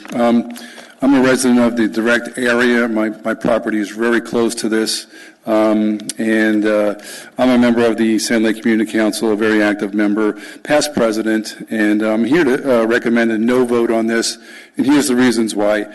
About 10 years ago, they first came to us, the group, I believe, and asked to go from an R2M to I think a restricted that would take it from the R2M, I think, is the duplexes and fourplexes, and they wanted to go a little bit bigger with the commercial on the bottom level, and we said, well, we'll meet you in the middle, 3 stories with the commercial on the bottom, and keep it nice because it's next to a greenbelt park, very beautiful park. That's another reason why it's not going to look good to be over three stories. It's going to block the view, the sunset, and just be an eyesore to anybody trying to enjoy a park area there. Okay, so I told you about our initial vote of approval for 3 stories and none higher. Then, for some reason, Jason Graham, when he was our president a couple years ago, had a meeting in July when we don't normally meet in our community council, and approved doing building bigger. And it was pretty much, as far as I'm concerned, a legal meeting. He either wasn't aware of he didn't attend our meetings back when we had the first vote. So he overrode ours for some reason. Probably didn't know what he was doing. But that's already passed. And then we also like to agree with the building going at least 3 stories, because Sharon Debbingham, a builder who built 2 nice buildings 3 stories high on Northwood Drive by Raspberry, by the gas station, and it came out really nice. It looks like not like a building like you see in Muldoon, those big square boxes. It looks like a nice big house, very nice to see. Let's see. Okay, our bigger concerns are you can put 300 to 500 units in there, and that's families. The traffic is going to be overwhelming. The schools are going to be overloaded. Where are you going to put all these kids? And then they want to bust through Juliana Street, which is a dead end now between my street and Arlene. My solution to that for the whole project would be put a big building at the end of Juliana that would share the road with these people. And also, there might be something in the works where the city can figure out maybe they can trade the land. There's better locations in our city. The new by 100th and C Street, where Cabela's is located. They opened up that road. There's plenty of open land. Our main city center is supposed to be by Jewel Lake and Diamond, not there by the park. And I'll end it right there if you have any questions. Thank you, Mr. Hayes. I don't see any questions. Appreciate your testimony. Thank Mr. Chair, can I make a comment? Yes, Mr. Dunbar. I just want to say briefly, those boxes in Muldoon are high-quality affordable housing and senior housing units. Okay. Thank you, sir. Clerk, yeah.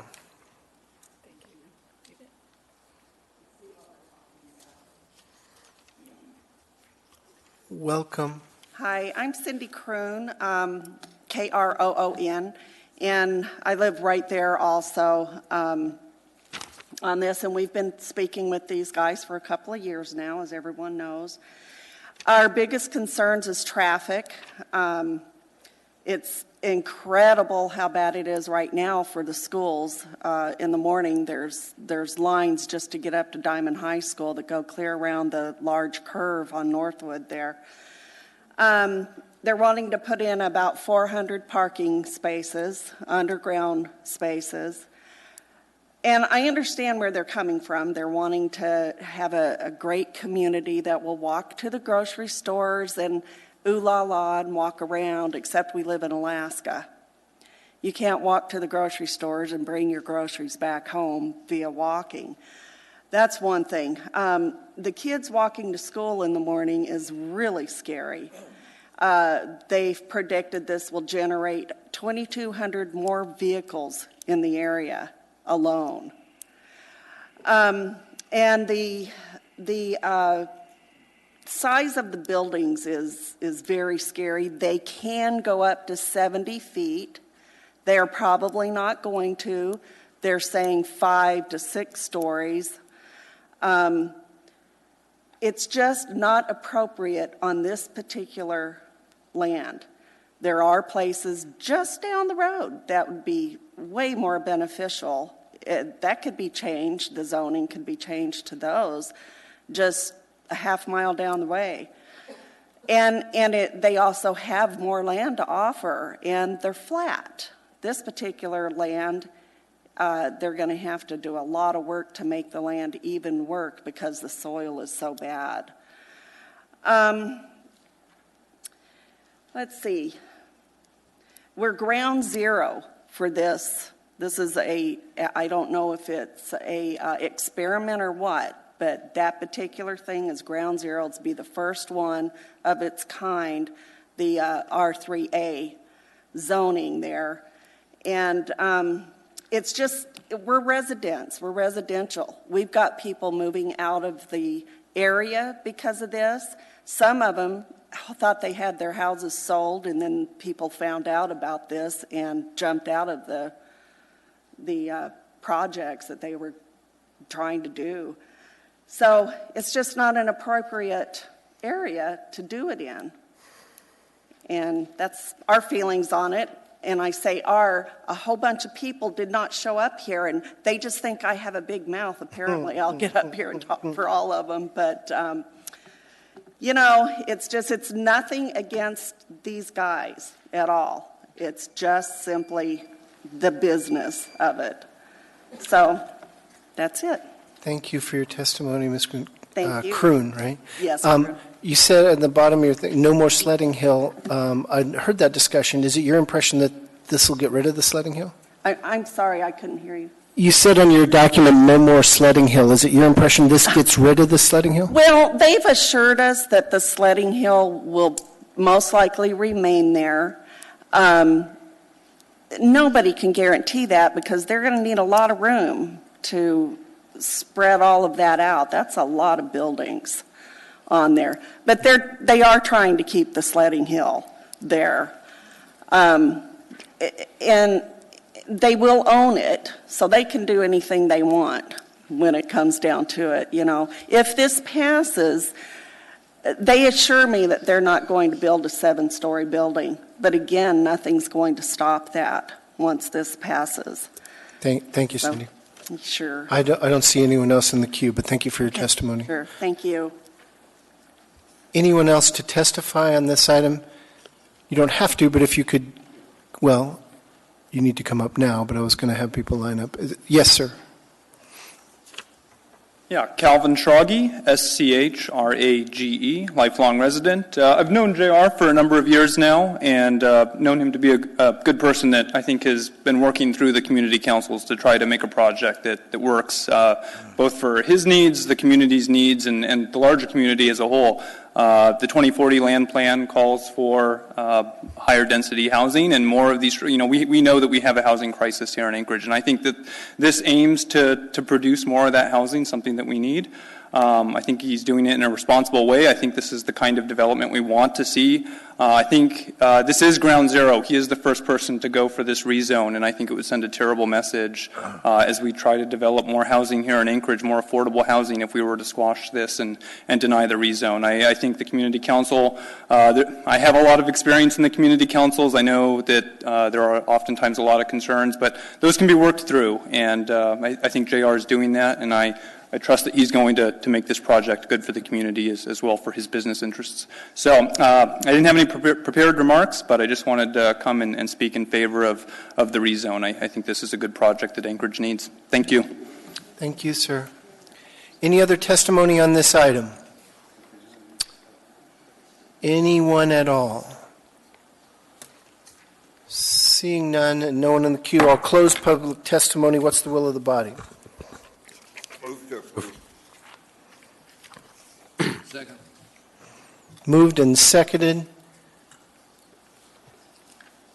Is there any discussion? I had a brief question for the developer, any representative from the developer. Are you going to retain the sledding hill that's there? Has a sledding hill? It has a sledding hill.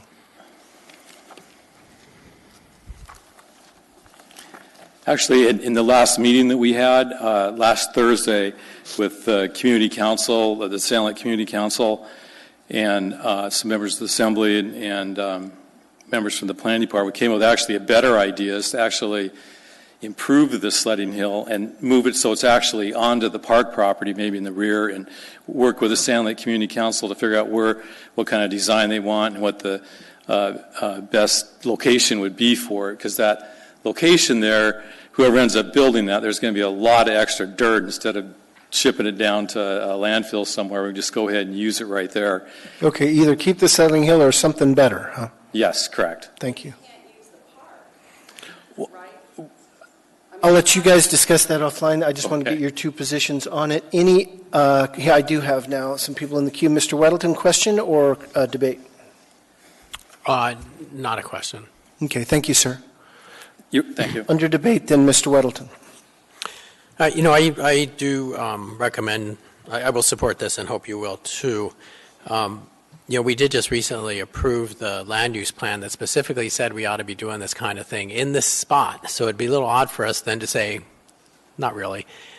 We need this kind of development in the city. There are challenges, though. I mean, when we've written the code and developed these new zonings, we paid attention to transitions between more the single-family homes and then this higher density that we need. And to get up to that 70 feet, they can't just build it there. They have to come up with a bunch of concessions, like they'll have to be further away. They can't shadow the homes to the north for, most of the year. There's limits on their floor area ratio, which is a technical term, but it's kind of the bulk of the operation. So to get up to that height, they have to give up some other stuff that works to integrate this with the neighborhood and make it a little more gentle transition. Another point with the commercial, traffic's going to be an issue because of the schools. That's going to be what really generates the traffic, and not so much this. I mean, if kids live here, I really hope they would walk. I mean, it's like 2 blocks away. But, we have, if you want to decrease traffic in your neighborhood, you need to have commercial in walking distance, so you don't have to drive across to Burlington or whatever it is on the other side. That's the only way in this world we decrease traffic, is by how we use our land. And when you have the places you want to drive to near to where you live, you won't have to drive so much. That's just the way it works. And by having this commercial in this area, I don't know what will go in there, but presumably it'll be their little coffee shop and a snack shop, and the kids won't have to fly 50 miles an hour. They won't have to fly 50 miles an hour over to McDonald's, wherever it is. They can walk 2 blocks to whatever commercial is there. So I think this is hope for your traffic problems in your neighborhood. So at any rate, I do support this. We need more of it in this city. Thank you. Mr. Dunbar, telephonically. Thank you, Mr. Chair. I just wanted to follow up a little bit on that comment because the testifier brought up the new development in Muldoon, which I think a lot of us have seen. It's built by Cook Inlet Housing Authority. It's a mixed-use development, much like what's going on here. In addition to being affordable housing and senior housing, it's all already rented out. It has a wait list, and they've done significant landscaping. Getting to what Mr. Weldon was saying, they put in a new park. They've made that area more walkable right near our new park. I'm sorry, did I say park? I meant trail. And the last point is that mixed-use space, the commercial space on the first floor, has been rented to Northfront Bank. And it's the first time Northfront Bank has ever come into East Anchorage. So maybe I sound a little defensive, but I want to speak. I know some people don't like the aesthetics of that project. I personally think they look fine, but it's been a tremendous asset to East Anchorage. Thank you, Mr. Dunbar. Mr. Croft. Thank you, Mr. Chairman. This development has been talked about for some time. That area has been talked about for development for some time, and I know the community is very concerned. I really appreciate the people that we had out for the meeting a couple of nights ago, and the people that could show up today, taking your time to do it, and the dedication and passion you've brought. Rezones are always difficult because a developer can't spend all the time for a very specific drawing until they know what they get to redevelop. There's a lot of money in designing your whole thing to something that you don't have yet. And yet the flip side is really important too. The community doesn't know what it's getting then when they approve or allow or a rezone is done over their own objections. We've, Ms. Quinn Davidson and I heard those objections, thought a lot about them, talked a lot about them. I think I'm guardedly comfortable moving forward to this next step, but there will be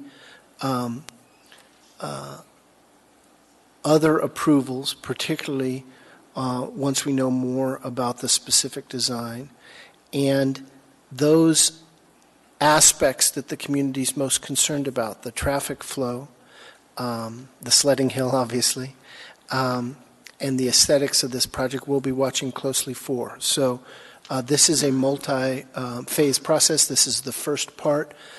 I think we're going to be facing this all over town, that We generally have agreed in town that we are running out of land and need to improve density. We all can kind of sit there and say that, and then when the next step is, I'm putting density near you, I don't want it. I've had it in parts of downtown, I've had it in parts of Spenard and across the city. So it's always more difficult when it's close to home, even if conceptually we understand we have to do this. So I'm willing to go this next step, and we'll be watching that it meets a lot of the concerns, even as density does increase as we've run out of land in the bowl. Thank you, Mr. Chairman. I have Ms. Quinn Davidson. Hi, Cindy, Robert. Thanks for coming and for sitting for hours to be able to share your concerns about our neighborhood, your neighborhood. And I know I speak for both Assembly Member Croft and I when I say we hear you and we are listening, and we want our district to be safe and well-planned and have all of the attributes of a healthy community. And because of these goals, and really after thinking about this a lot and meeting with you guys and having multiple discussions about this, I feel comfortable voting yes for the rezone. And this does follow a long public process for years, and many locations throughout the city have been evaluated for the R3 zone. And I noticed when I was looking at this map that shows the areas suggested for the R3 zone that our community, our district, actually has the least number that are proposed. We have only one when many other communities have many of them. So I feel that we actually have this opportunity in this one spot to bring investment into our district and to our city, knowing that there are multiple studies that show that mixed-use development is popular with consumers, investors, and residents. But I know that many residents have legitimate concerns about this project. I know that, and I've heard them, and I am listening to you. And if this rezone is approved, that would start the clock on what would probably be years more of developing this actual project. And I personally will demand that our community and neighbors be involved every step of the way, and to ensure that your voices are heard. And I just want to thank the developer and the Muni staff for everything they've done to talk with us and educate us, me included, and particularly willingness to listen, because that's what you'll need to keep doing. And I look forward to you listening to my community as we move forward.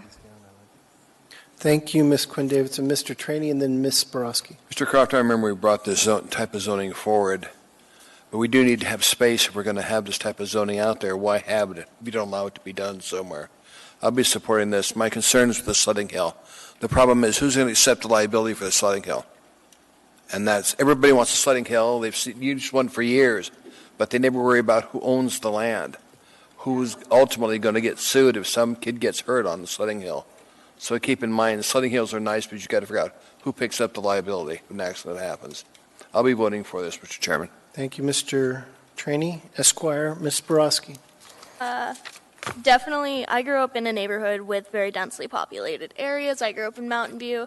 Many apartment buildings, many of the apartments had a singular family with many children, and that definitely benefits the community feeling. I remember I lived a block away from my middle school, and I lived 4 blocks away from my elementary school, and just being able to walk to that many of my friends' houses, it increased socialization, it increased feeling like a kid, and I think having a densely populated area such as this may benefit the elementary schoolers and the Diamond High schoolers tremendously. So I am supporting this. Thank you, Ms. Borowski. Any other comments from the members present or telephonic? I'm seeing no one in the queue. Are members ready to vote? Members will proceed to vote.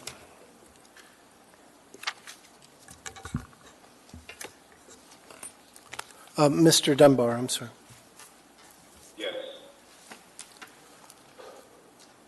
That passes 10-0.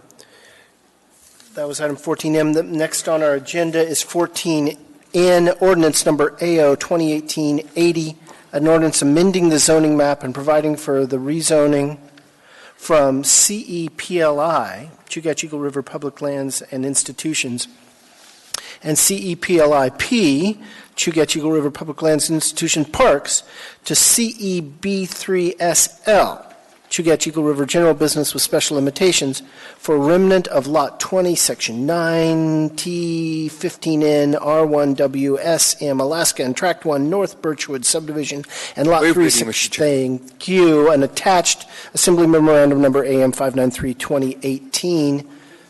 Public testimony is now open. Any member of the public want to testify on this item? Welcome, ma'am. Good evening. My name is Chris Singmanson. I'm the president of the board of directors for the Chugach Eagle River Senior Center. I'll keep it brief and just encourage you to vote yes for this rezone. It'll bring us into compliance with the current Title 21 and also allow for continued development of Chugach Eagle River Senior Center. Thank you. Very succinct. Any questions? I don't see anyone in the queue. No, thank you, ma'am. Any other public testimony on this item? Anyone at all? Seeing and hearing none, public testimony is closed. What's the will of the body? Approve. It's been moved and seconded. Any discussion? Not seeing any discussion. Are members ready to vote? Members will please vote.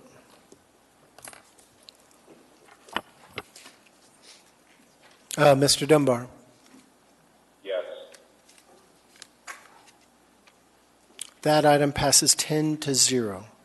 Brings us to item 14P, ordinance number AO 2018-81, an ordinance amending Anchorage Municipal Code of Regulations, Chapter 1120, pertaining to alcohol and drug testing for chauffeurs of taxi cabs, limousines, and vehicles for hire, as recommended by the Anchorage Transportation Commission. And attached Assembly Memorandum Number AM 594, 2018. Public testimony is now open. Any member of the public like to testify? Thank you, sir.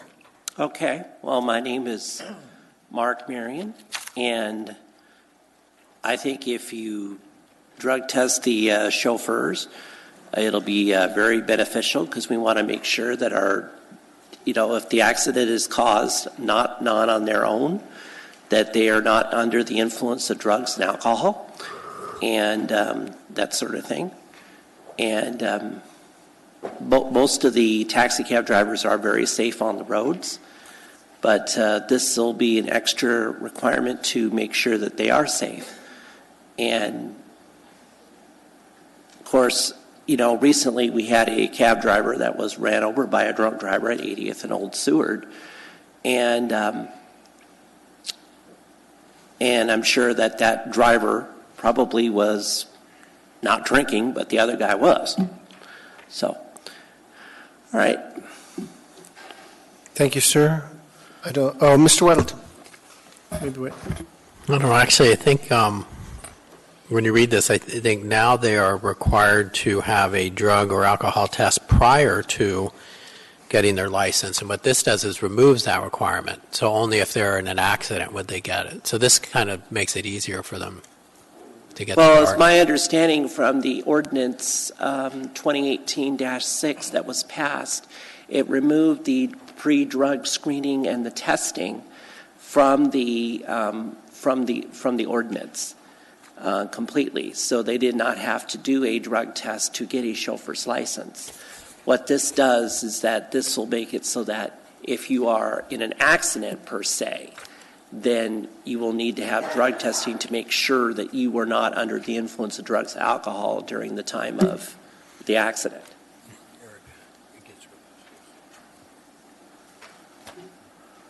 Yeah, hold on, let's see. Is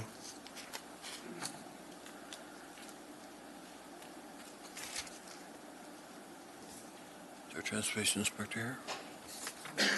Mr. Falsey, is the transportation inspector here? He is. Mr. Musser is available to answer questions. There you are. Welcome, Mr. Musser. Can you come up and give us a little guidance? Have we replaced automatic with reasonable cause? No. Go ahead and tell us. I'm Sorry, through the chair, I'm sorry I didn't hear you still. Mr. Weddleton, did you have a question, or you want me to? Mr. Train. Well, no, I think I understand this, so I didn't have a question. But Okay. unless you could clarify, I mean, could you say in non-ordinance speak what we're doing here? I guess through the chair, I'm very sorry I didn't hear you, Mr. Weddleton. Explain very clearly what we're doing here. Okay, very, very simply, all this does, the Assembly passed AO 2018-6 in April. It gave the Commission 4 months, or the ordinance removed pre-license and license renewal drug testing to receive a chauffeur's license. What this ordinance does is remove that from regulations. It removes the pre-license testing from regulations. That's all it does. So it takes what we did in ordinance and does it in regulation. It does, well, because the ordinance requires the Commission to adopt regulations to implement the drug testing. Would there be any drug testing at all of chauffeurs and taxis? There are, and what is in the ordinance and in the regulation is post-accident or reasonable cause testing. Not automatic, but if we have some reason to suspect or after an accident are the 2 times we do testing. That is correct. And we do that when there's a passenger in the vehicle or they're cited, they're issued a citation from law enforcement, whatever we refer them on. That's pretty much it. Any other questions of either of these two, Ms. Quinn-Davidson? Hi. Can you tell me why we're changing this? Is it just cumbersome and expensive is what I'm guessing to test people before, or why the change? Through the chair, it was changed because we've been in quite a bit of the unease with the entrance of Uber and Lyft and the TNCs into our market, who are subject to zero regulations, zero requirements, zero license, zero anything. We've opted to continue the regulation of the taxi operators, yet to try to ease some of the burden on them. And so it was felt to eliminate the pre-license and license renewal testing, but maintain the ability to reasonable cause or post-accident test. Thank you. Yes, Thank you, Ms. Quinn-Davidson. Any other questions of either of these two persons? Thank you both, then. Appreciate it. Any other public testimony? Yes, sir. Yeah, my name's Dave O'Malley, and basically I'm very confused by this too. It seemed like Officer, Assemblyman Dunbar's not here, I guess he's on air though. He put a lot of work in basically trying to eliminate a lot of the burdens that Title 11 put on the drivers and the industry in general. And I'm reading it, I'm not even sure. I believe he basically eliminated the whole pre-existing drug testing. So I'm not really sure what it's saying. But yeah, it's thrown off my statement here. But what I'm more concerned is what's coming out of the Transportation Commission. Basically, I was at the Assembly meeting. Assemblyman Dunbar put a lot of time and effort into eliminating a lot of burdensome requirements in Title 11 that was basically burdensome drivers and making them uncompetitive with the transportation network companies, Uber and Lyft. And it seemed to the progress all came to a crashing halt in the April meeting. It was just a simple statement by Assemblyman Constant, who's not here, asking if we could find out how the introduction of the 2 companies have been affecting the cab industry. And that could easily have been done simply by checking with the 2 companies, going on the computer, the computer records saying how many trips in April, 2017 to 18, so on and so forth, August. And very simple. Instead, it got into this 8-month needs and convenience hearing. Everything was put on hold, stopped. The progress that was going is completely stopped. I guess it's being passed down how much longer. 90% of Title 11 is just burdensome, not just on the cab industry, but also on the municipality and the taxpayers. So I guess I'm not against this, but I'm going to be against everything else that's coming out of Anchorage Transportation Commission. Basically, like I wrote and said before, the Transportation Commission is completely clueless. It's being run by a few permit owners who want to bring back the good old days. Title 11 is being basically strong on by the transportation inspector, just to keep everything in there, keep his job, keep the money coming in. The whole thing is a burdensome of more than $1 million a year. I showed everybody the records of how much, it's costing to keep everything in business. Most of the stuff is not, that's going to be coming out, is not going to help the cab industry be competitive. So I guess if this is what it's saying, eliminating existing drug testing, I'm for it. So I'm saying vote yes on it. But I hope you could ignore practically everything else that will be coming out of this 8-month-long Transportation Commission and get back on track to really eliminating most of Title 11 for the benefit of the industry, of the drivers, and the municipality, and really the taxpayers. Because it really is all unnecessary, and the better we get back on, I hope somebody in Dunbar gets back on track and starts reworking it. I offer the help. If not for him, maybe somebody in the staff, I'll volunteer my time, and really, a lot of it is just completely unnecessary, and I hope we, don't push this down a couple of years down the road with new assembly members who are going to be as clueless as the Transportation Commission. That's really how it's going to be. It'll be new members in April, and it'll be right back to where we were a couple of years ago. Thank you. Thank you, sir. Assemblyman Dunbar, did you want to respond to that, or is it just a heavy sigh there on the phone? It's approaching 1 a.m. here. I will not respond. All right. Any other public testimony on this item? Yes, Mr. Haberman. You and I are going to make sure.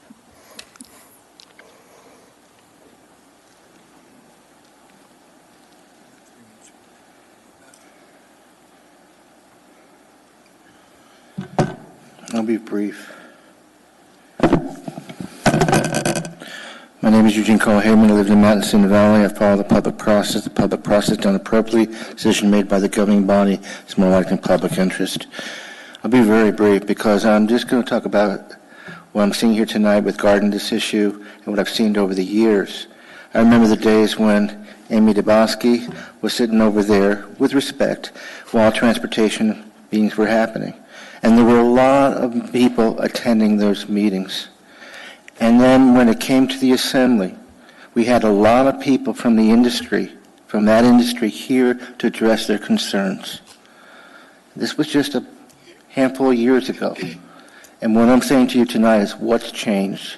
Right now we've heard two members, I believe, from the industry, and where's the rest of the industry concerning and where's the rest of the public concerning this issue? What I guess has happened is, and I remember an incident at this meeting about a year ago, frustration where a member of that industry trying to speak, and they were told in audience participation and the meeting that you can't speak on anything that's been on the agenda. And then later they were allowed to speak. And the end result is there has been, I believe, a frustration among that industry, and where we've seen more and more people not being involved and saying, what is the use? So I believe tonight, what we have here tonight on an issue of that industry, them not being here is they're basically saying, what's the use? And I think what you have here too is to look at this situation carefully before you proceed. You've gone to the level, and I take the administration and the assembly responsible for this situation. And what I'm saying in this situation is, where is that industry here? Why aren't they here? And what's happened over the few years? I was not planning to speak tonight on this issue. But because of my years of attending meetings, and I have not been at a transportation meeting in some time, but I remember those years and how many people were in this room at a transportation meeting. And Amy Dabowski remembers those days. Things have changed to almost nobody here to question it. And when we have that situation where hardly anyone is questioning it, How can you expect to make a decision in the public interest? And that ends my comment. Thank you very much, with 32 seconds to spare. Thank you, Mr. Haberman. Any other public testimony on this item, 14P? Any at all? Seeing and hearing none, I'll close public Move to testimony. approve. What's the will of the body? Second. Moved from Amy. Second from, you got it, Madam Clerk? Ms. Domboski. Thank you, Mr. Chair.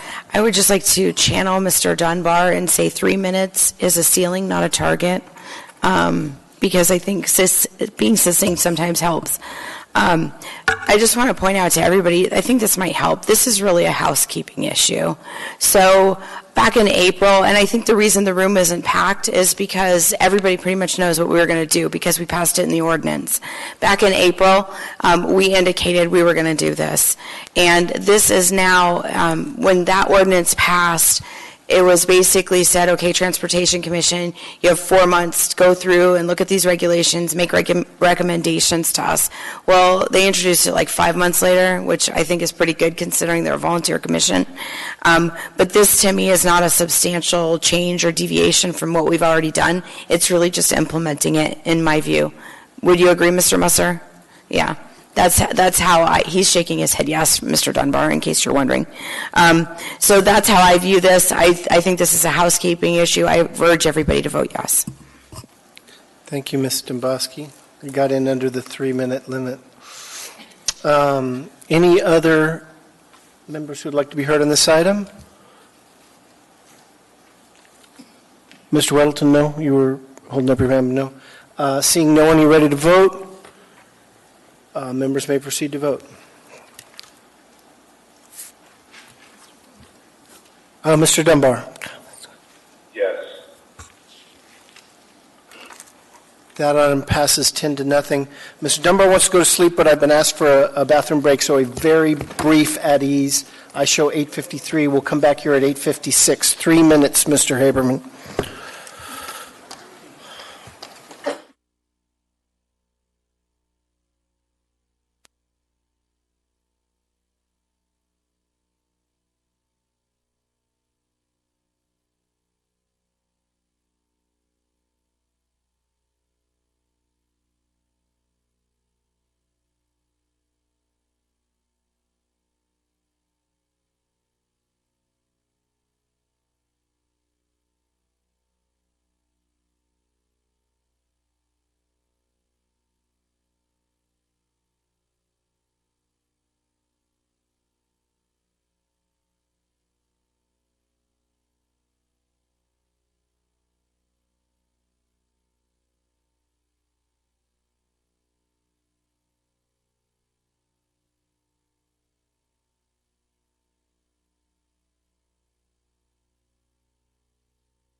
Go back in.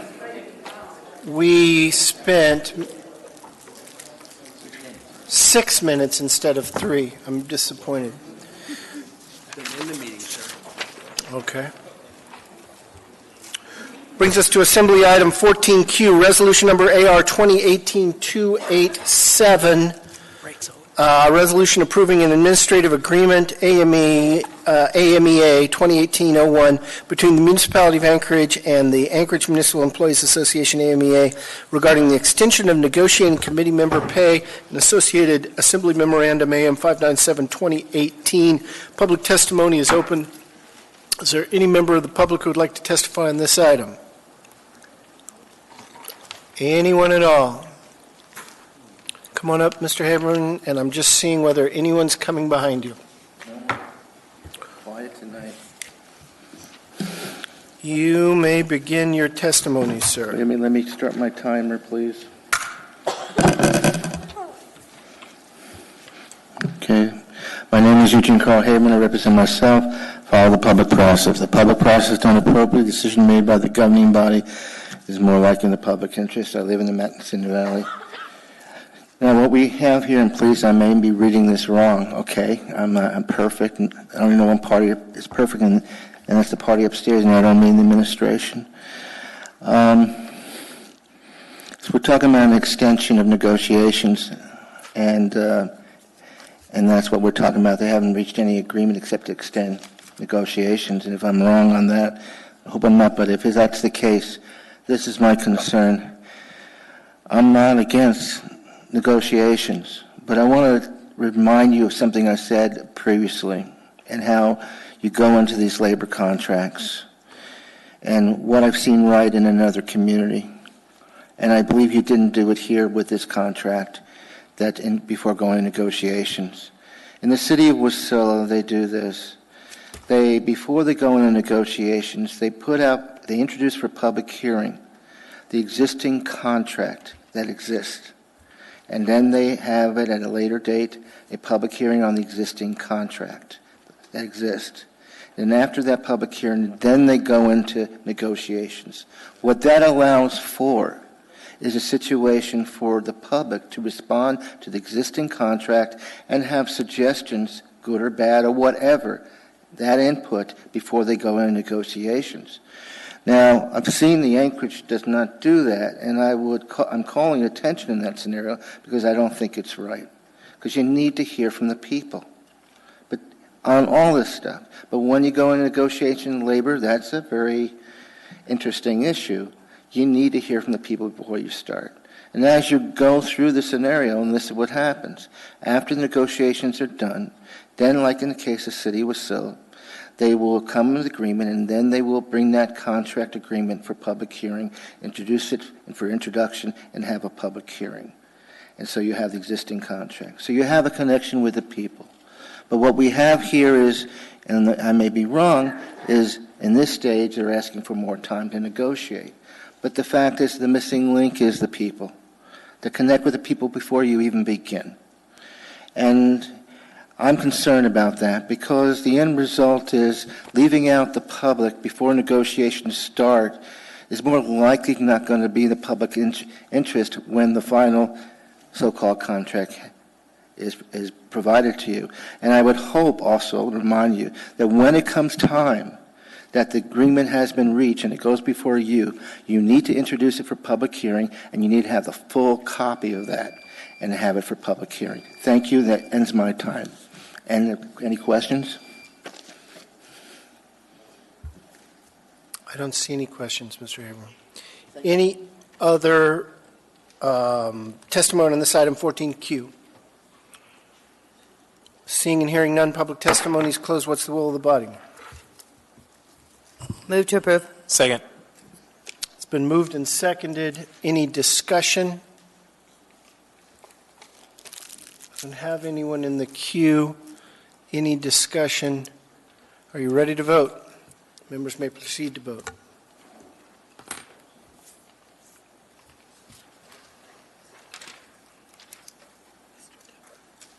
Mr. Dunbar. Sorry I keep forgetting about you, sir. Are you still awake there? Yes. Mr. Dunbar is awake and votes yes, and it's 10-0 on that item. Brings up item 14R, ordinance number AO 2018-91, an ordinance amending Anchorage Municipal Code Section 2535-020 and adopting 2535-067 to require inclusion of a labor peace agreement for hotel operators with leases under the Anchorage Community Development Authority, and specifically 14R2, with a different title, ordinance number AO 2018-91S, an ordinance amending Anchorage Municipal Code Sections 2530 50 and 2530-020, and adopting 2530-067 to inclusion of a labor peace agreement for hotel operators with leases under the Anchorage Community Development Authority or the municipality. Public testimony is now open on this item. Any member of the public want to testify? Come on down, Mr. Haberman. I will tell you that we are going, I intend to move that we continue public testimony because of the S version that came out only on Friday, so that the public can consider it over the next essentially 2 weeks. But that may be what you're going to say. It may not. Mr. Haberman. Okay, let me start the clock. My name is Eugene Carl Haberman. I represent myself. I follow the public process. I live in the Matson Valley, and if the public process is done appropriately, the decision made by the governing body is more likely in the public interest. Now, forgive me, I didn't catch the addendum to the agenda of what you were saying, so that's Friday, and with respect, I'm glad to hear the chair note that they will continue public hearing, and that's critical. But then I wonder what is in that addendum that I had not read with respect, so I'm blinded to that, but it was given Friday at the last minute. When I see this scenario that's Anchorage Community Development Authority, I'd like to remind you is this. We're having a proposal from ACDA, but where in here does it say that the board of ACDA approved this to go to you? I don't see that in here. Who's recommending this, whatever it is? In all due respect, that's a missing link here. I hope it's in the addendum, but if it's not, that's a must, okay? And there should be reasons to why this proposal is there. Also, these are hot words in this 2 pages that I see here. Basically, remember, I have to be neutral. I can't take a position for or against. But we're telling people not to question, stopping boycotting or protest of any kind, basically running a situation, unless I'm mistaken, where you're keeping things under control in such a manner that ACDA is operating without having anyone interfering in the issues that we're saying, like boycott, protest, or whatever. But let's go on the labor issue, and I'll remind you on a little side note. The existing labor that we got in the municipality of Anchorage was running into it, and it's been going on for some time, is paychecks are still people are getting more than they're supposed to get a paycheck. That's been going on 10 months. Are they allowed to protest? Are they allowed to question? Has that been really addressed? Or are they being silent in many degrees? And there's a process to do this scenario. Okay? What we got here is a document that seems to create a situation of silence.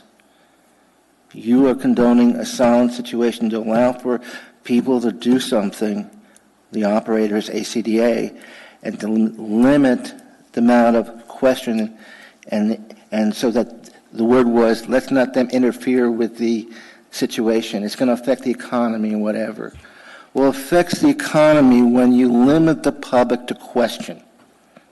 And whenever I see that, whenever I see in any situation the public is restrained, that's wrong. This country is about allowing people to speak. I remind you, state law, it says a reasonable opportunity for public to read what public means. But what does this document here say?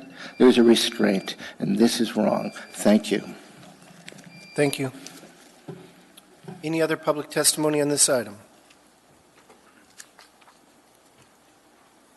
Mr. Trainey. Mr. Chairman, move to continue public hearing on this item and the S versions until the meeting of the 7th of November. Second. It's been moved and seconded. Any discussion? This is on the motion to continue public testimony until the 7th. Mr. Dyson.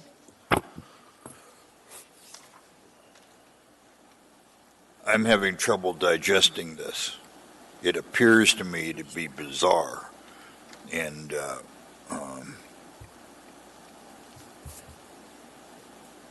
I wonder about what kind of environment we're in when people who are wanting to develop property have to have this kind of an agreement before they can go forward.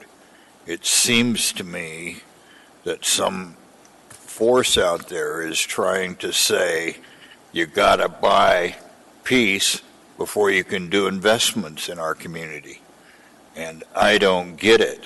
What has happened to the free market where people can make their own decisions and take their risks, but are coming to the governing body and saying we've got to, the price of doing business is you've got to have an agreement that were put in place.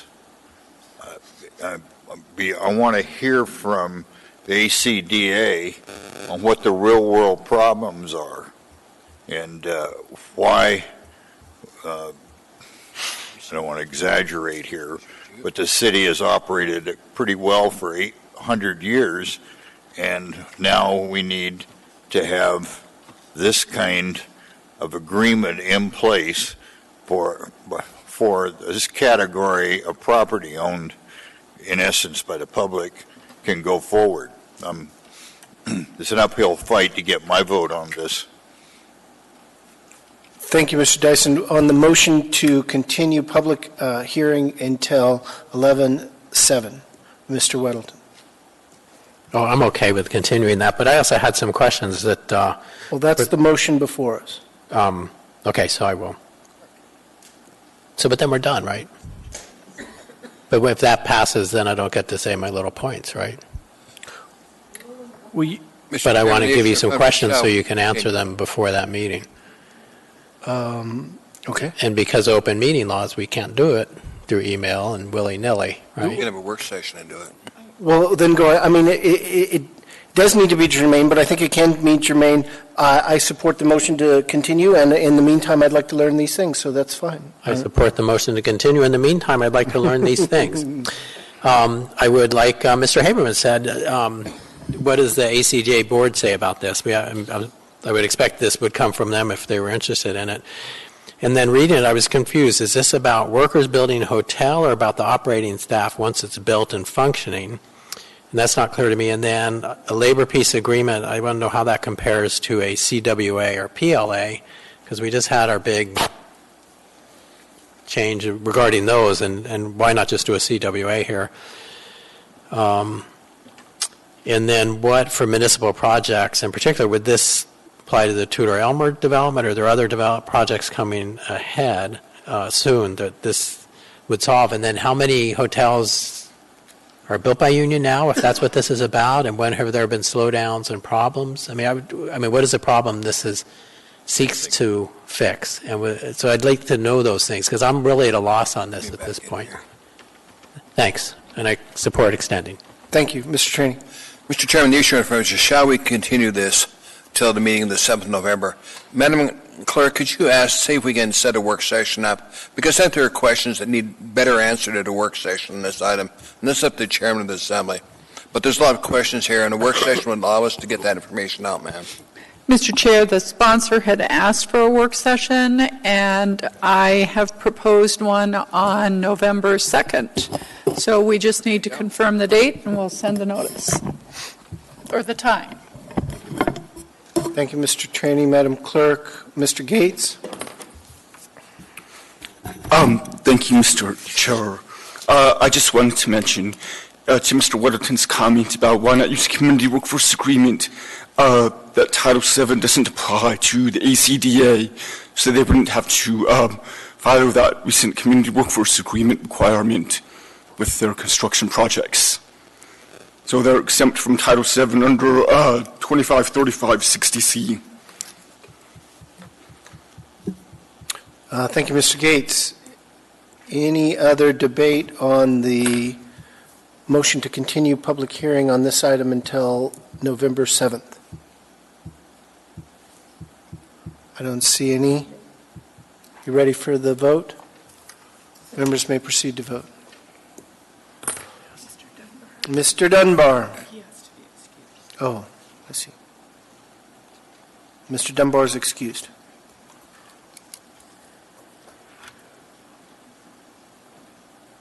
That motion to continue public debate, public hearing rather, passes 9-0. Brings us to item 14S, ordinance number AO 2018-92, an ordinance of the Anchorage Assembly amending Anchorage Municipal Code Title 21 to clarify the term, athletic field does not include certain uses for purposes of the separation distance requirements for marijuana establishments, by members Weddleton, Dimboski, and Constant.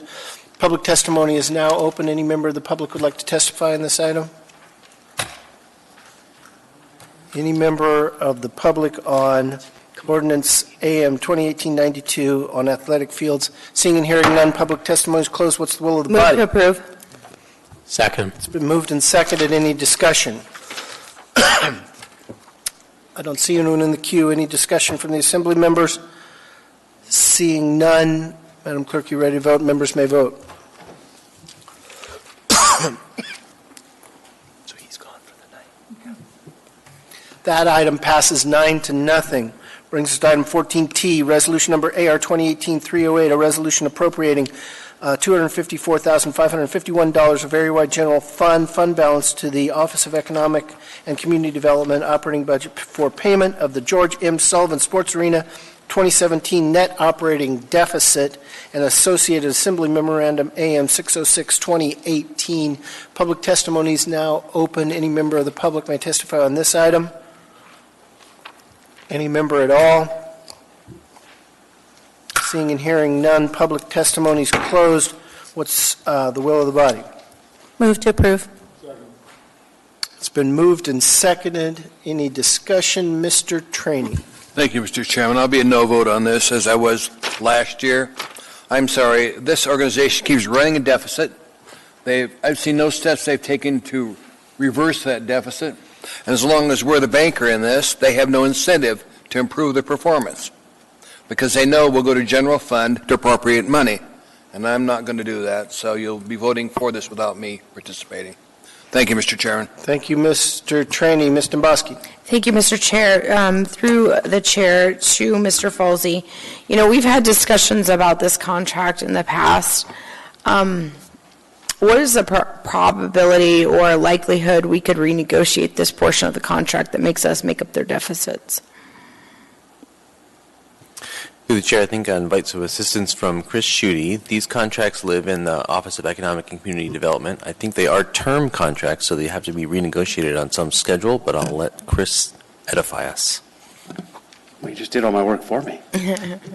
Chris, let me set this up for you before you answer. Yeah. So for some of the new members, they may not know, but can you explain why the municipality is on the hook for this $250,000 plus? Or any deficits in the revenues over there at the Sullivan Arena? Yeah, sure. Through the chair, Chris Schutte, Office of Economic and Community Development. The current operating agreement or management agreement for the Sullivan Sports Arena between the municipality and SMG actually terminates in 2020, which was part of the question, how much longer is left, and whether or not that can be negotiated. And Mr. Falsey answered that question before the term is completed. The reason that this situation exists really harkens back to when the first contract was entered into between SMG and the municipality. This contract is almost 20 years old, or at least the arrangement is almost 20 years old. And I think, honestly, when the original contract was put together, it is very favorable to the municipality in the plus years, but that has not been the case for the past couple of years. And originally when this contract was created, they didn't really think that that was going to be a consistent reality. Now flash forward to 2018, and we've got a competing center across town. You have people that are spending less money. We've lost the single largest tenant of the building, the Alaska Aces, and so the pressure is on to the contractor to provide alternative services or new ways to use the building in order to not continue to lose money. They've done that over the past year. Last year, as this body remembers, we appropriated $588,000 for a loss at the center. They've done, I think, an admirable job of trying to mitigate that over the past year. We do hate having to appropriate general funds for a loss at that center. But typically, centers across the country, which are run by nonprofits as well as for-profits, which SMG is, they are heavily subsidized facilities. Here in the municipality, we give money annually to all of our public facilities, and this is one of them. I think that answers your question and more. And so just to clarify, just to articulate for me on the record, part of the reason this appropriation is made is because contractually we're obligated to make it. Yeah, I'm sorry, I left that part out. Yeah, so the way that the contract is negotiated originally, very favorable to us in good years. In off years, we're on the hook for making SMG whole for all of the expenses that they incurred during the year of operating. They do not make any money off of that, so there is no built-in, say, management fee or profit fee. It literally is, we paid these bills in 2017 to keep the lights on. We don't have enough cash because we didn't bring in enough, and we float, SMG floats that money out of their own corporate holdings, and this is making them whole at the end of the year.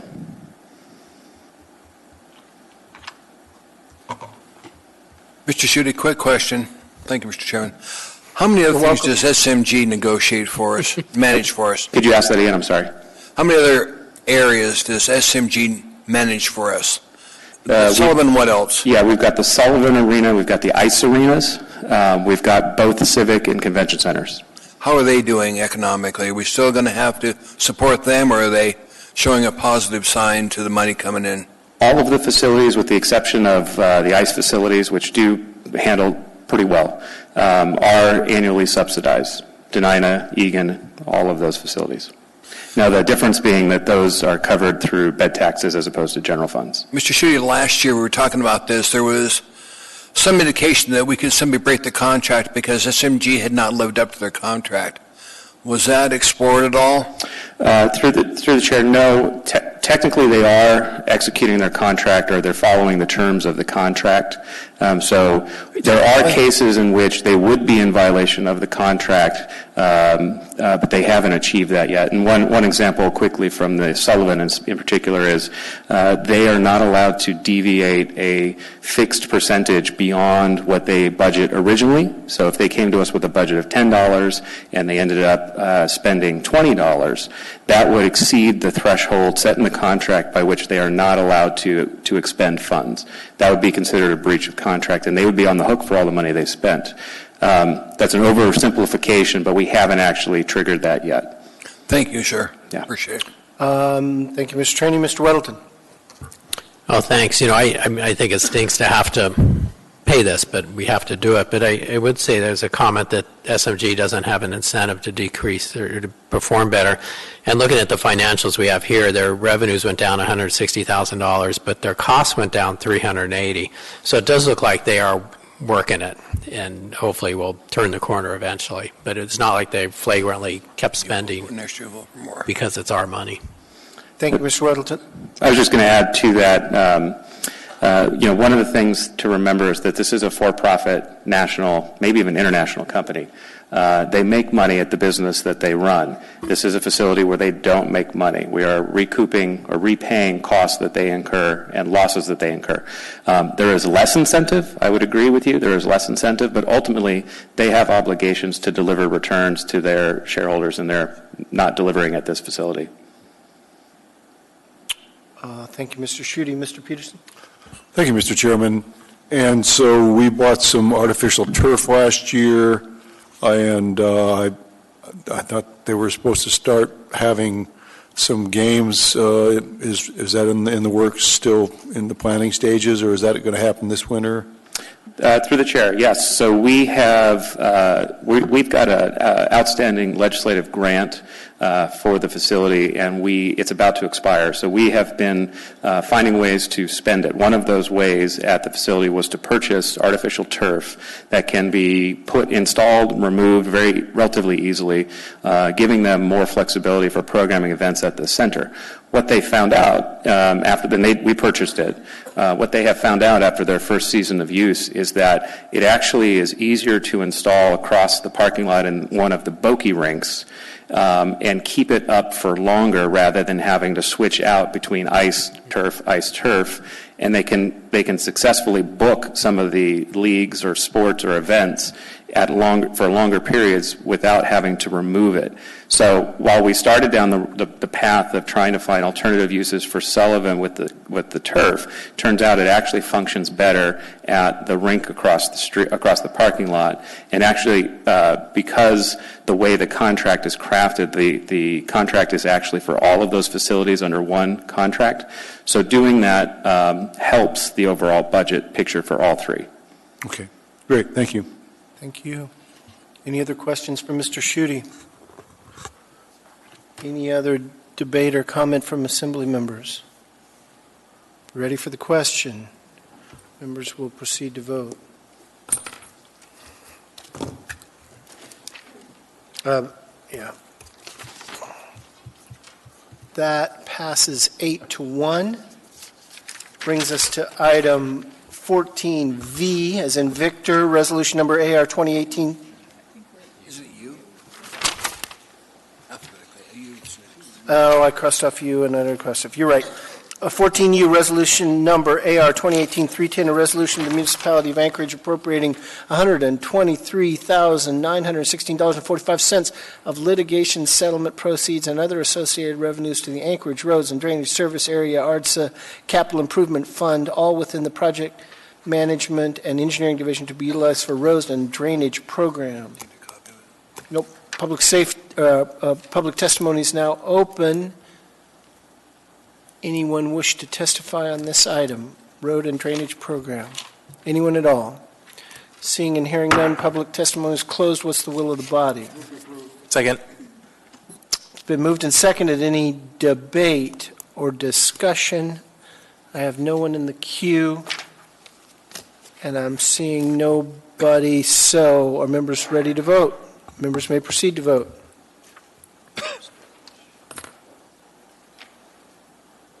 That item passes 9-0. Now we're at item 14V, as in Victor, resolution number AR 2018-311, a resolution of the municipality of Anchorage appropriating $1,250,000 as a 5339B competitive grant for the U.S. Department of Transportation Federal Transit Administration and appropriating $25,000 as a contribution from the 2018 operating budget. Waive reading, Mr. Chairman. Thank you. Associated memorandum number AM 628.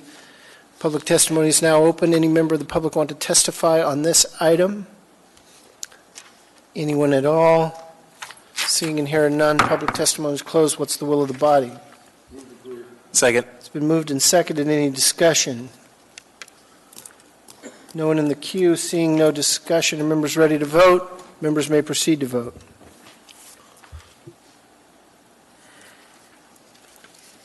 That item, Victor, passes 9-0.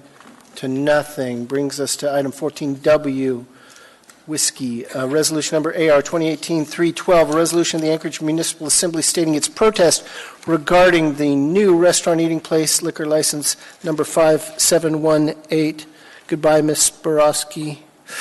With restaurant designation permit for Castor and Pollux LLC, DBA, doing business as La Potato, 3300 Spinard Road. Public testimony on this item is now open. Sorry to keep you so long. Thank you for waiting. Hi, my name is Pamela Hatzis. Do I spell it? Hatzis. So I just wanted to make myself available for questions. This is my project along with my colleagues. And it's a joint project between La Bodega, my business, and the Potato Restaurants, which are in McCarthy and in Valdez. And we're excited to start making potatoes for the lovely people of Spinard. We're excited to have you. Any questions from the members of the Assembly? Ms. Quinn Davidson, sorry. Hi. Hi. Less a comment and just thank you for doing this. I know this is in our district and people are super excited. I love the potato and I love La Bodega, so it's a great combo. Thank you. Thank you. All right, thank you, and thank you for waiting. Any other public testimony on this item? Anyone at all? Seeing and hearing no one, public testimony is closed. What's the will of the body? Move to approve. Second. Second one. I don't resolve those ties. It's been moved and seconded. Any discussion on this item? No one in the queue. Members ready to vote? Members will proceed to vote.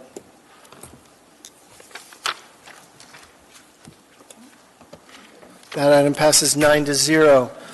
Item number 14, X-ray, resolution number AR 2018-316, a resolution of the Anchorage Municipal Assembly approving a marijuana license and special land use permit for Great Northern Retail Stores, a marijuana retail sales establishment with license number M16610, doing business as Great Northern Cannabis and located at 1901 West Diamond Boulevard in the Sand Lake Community Council area, and attached Assembly Memorandum number AM 640, 2018. Public testimony is now open on this item. Any member of the public wish to testify on this item? Anybody at all? Seeing and hearing none, public testimony is closed. What's the will of the body? Move to approve. Second. It's been moved and seconded. There it is, Mr. Weddleton. We talked about this one at the Community and Economic Development Committee meeting 2 Thursdays ago and recommended approval. Thank you, Mr. Weddleton. Any member questions or comments? Anything at all? Members ready to vote? Members may proceed to vote.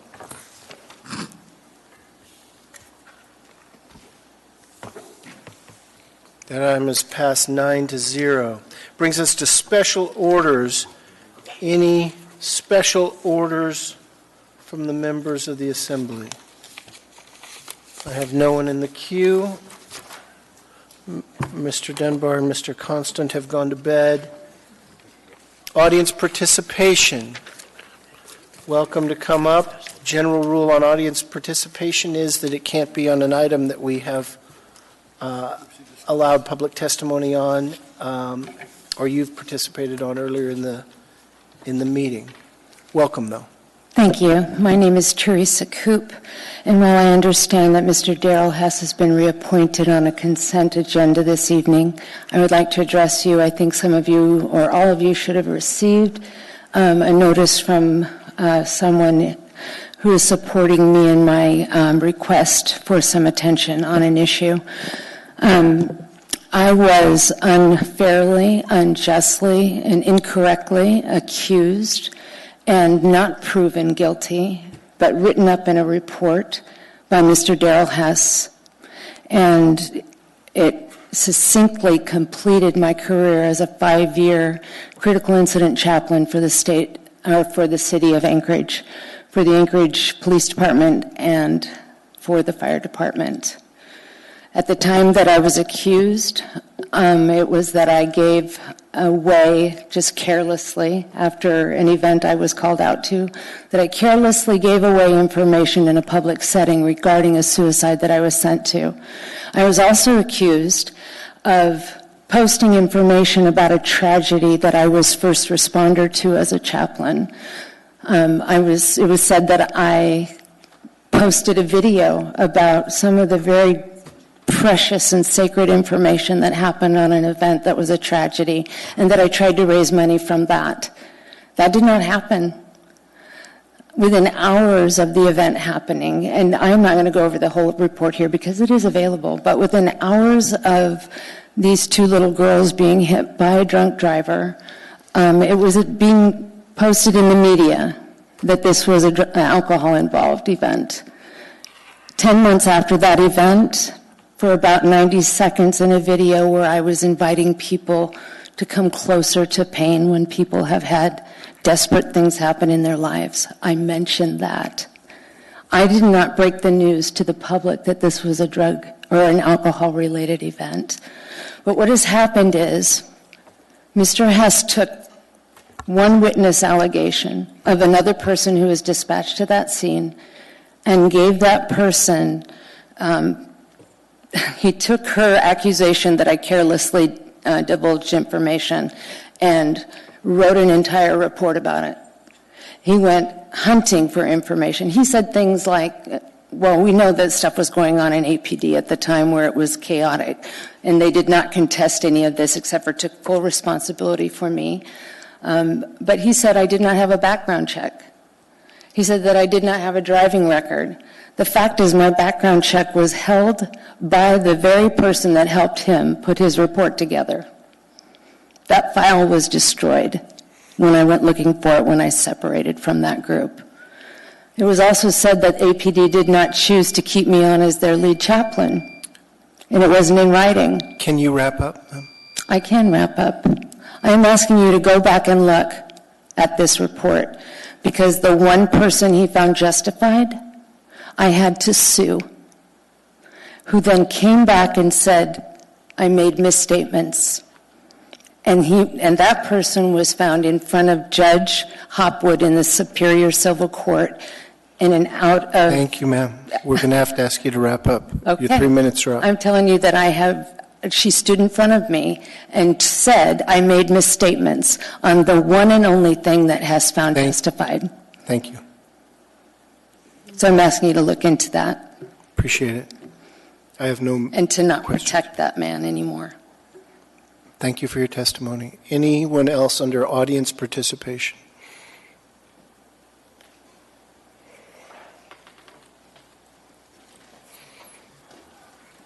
Welcome, sir.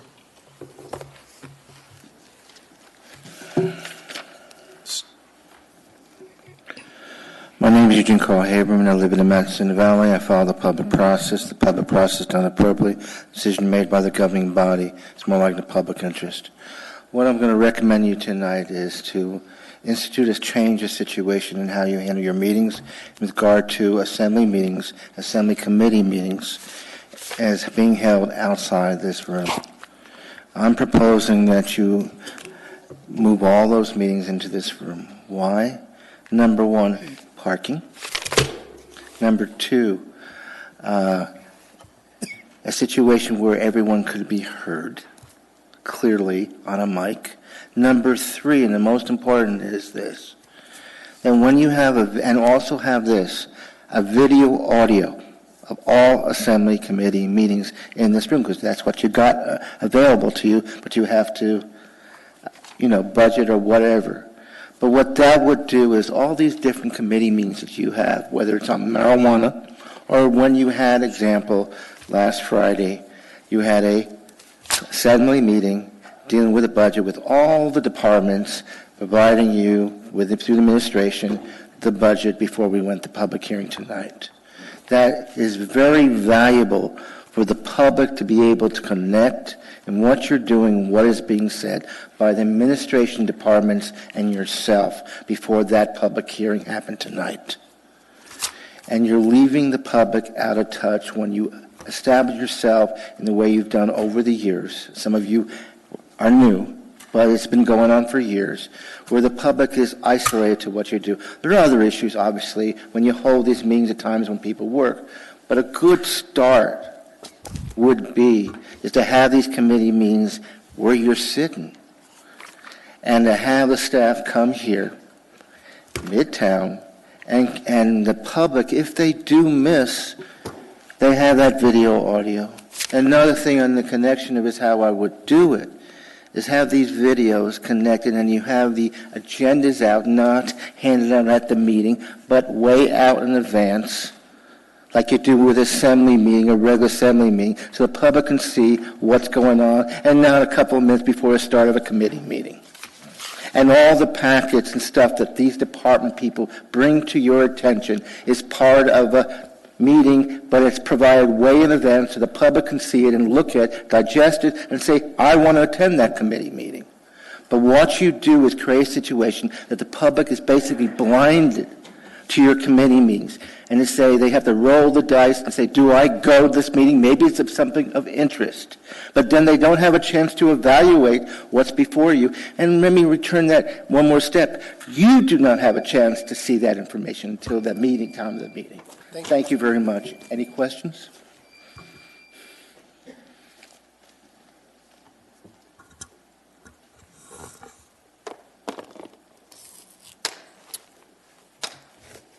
Next item on the agenda is assembly comments. Are there assembly comments that members want to make? Ms. Dimboski. I just remind everybody to get out and vote. I've already voted early, and I got my very cool crab sticker. I'm just saying, get out and vote. Thank you, Ms. Dimboski. Mr. Trainee. Just that we approved our ombudsman for 4 years of continued service tonight. It's the first item on our agenda, so I appreciate him serving with us. He does a great job for this city. So he'll be around for a while. Thank Thanks, you, Mr. Mr. Trainee. Any other assembly comments? I don't see any. I'd entertain a motion to adjourn. Move to adjourn. We are adjourned.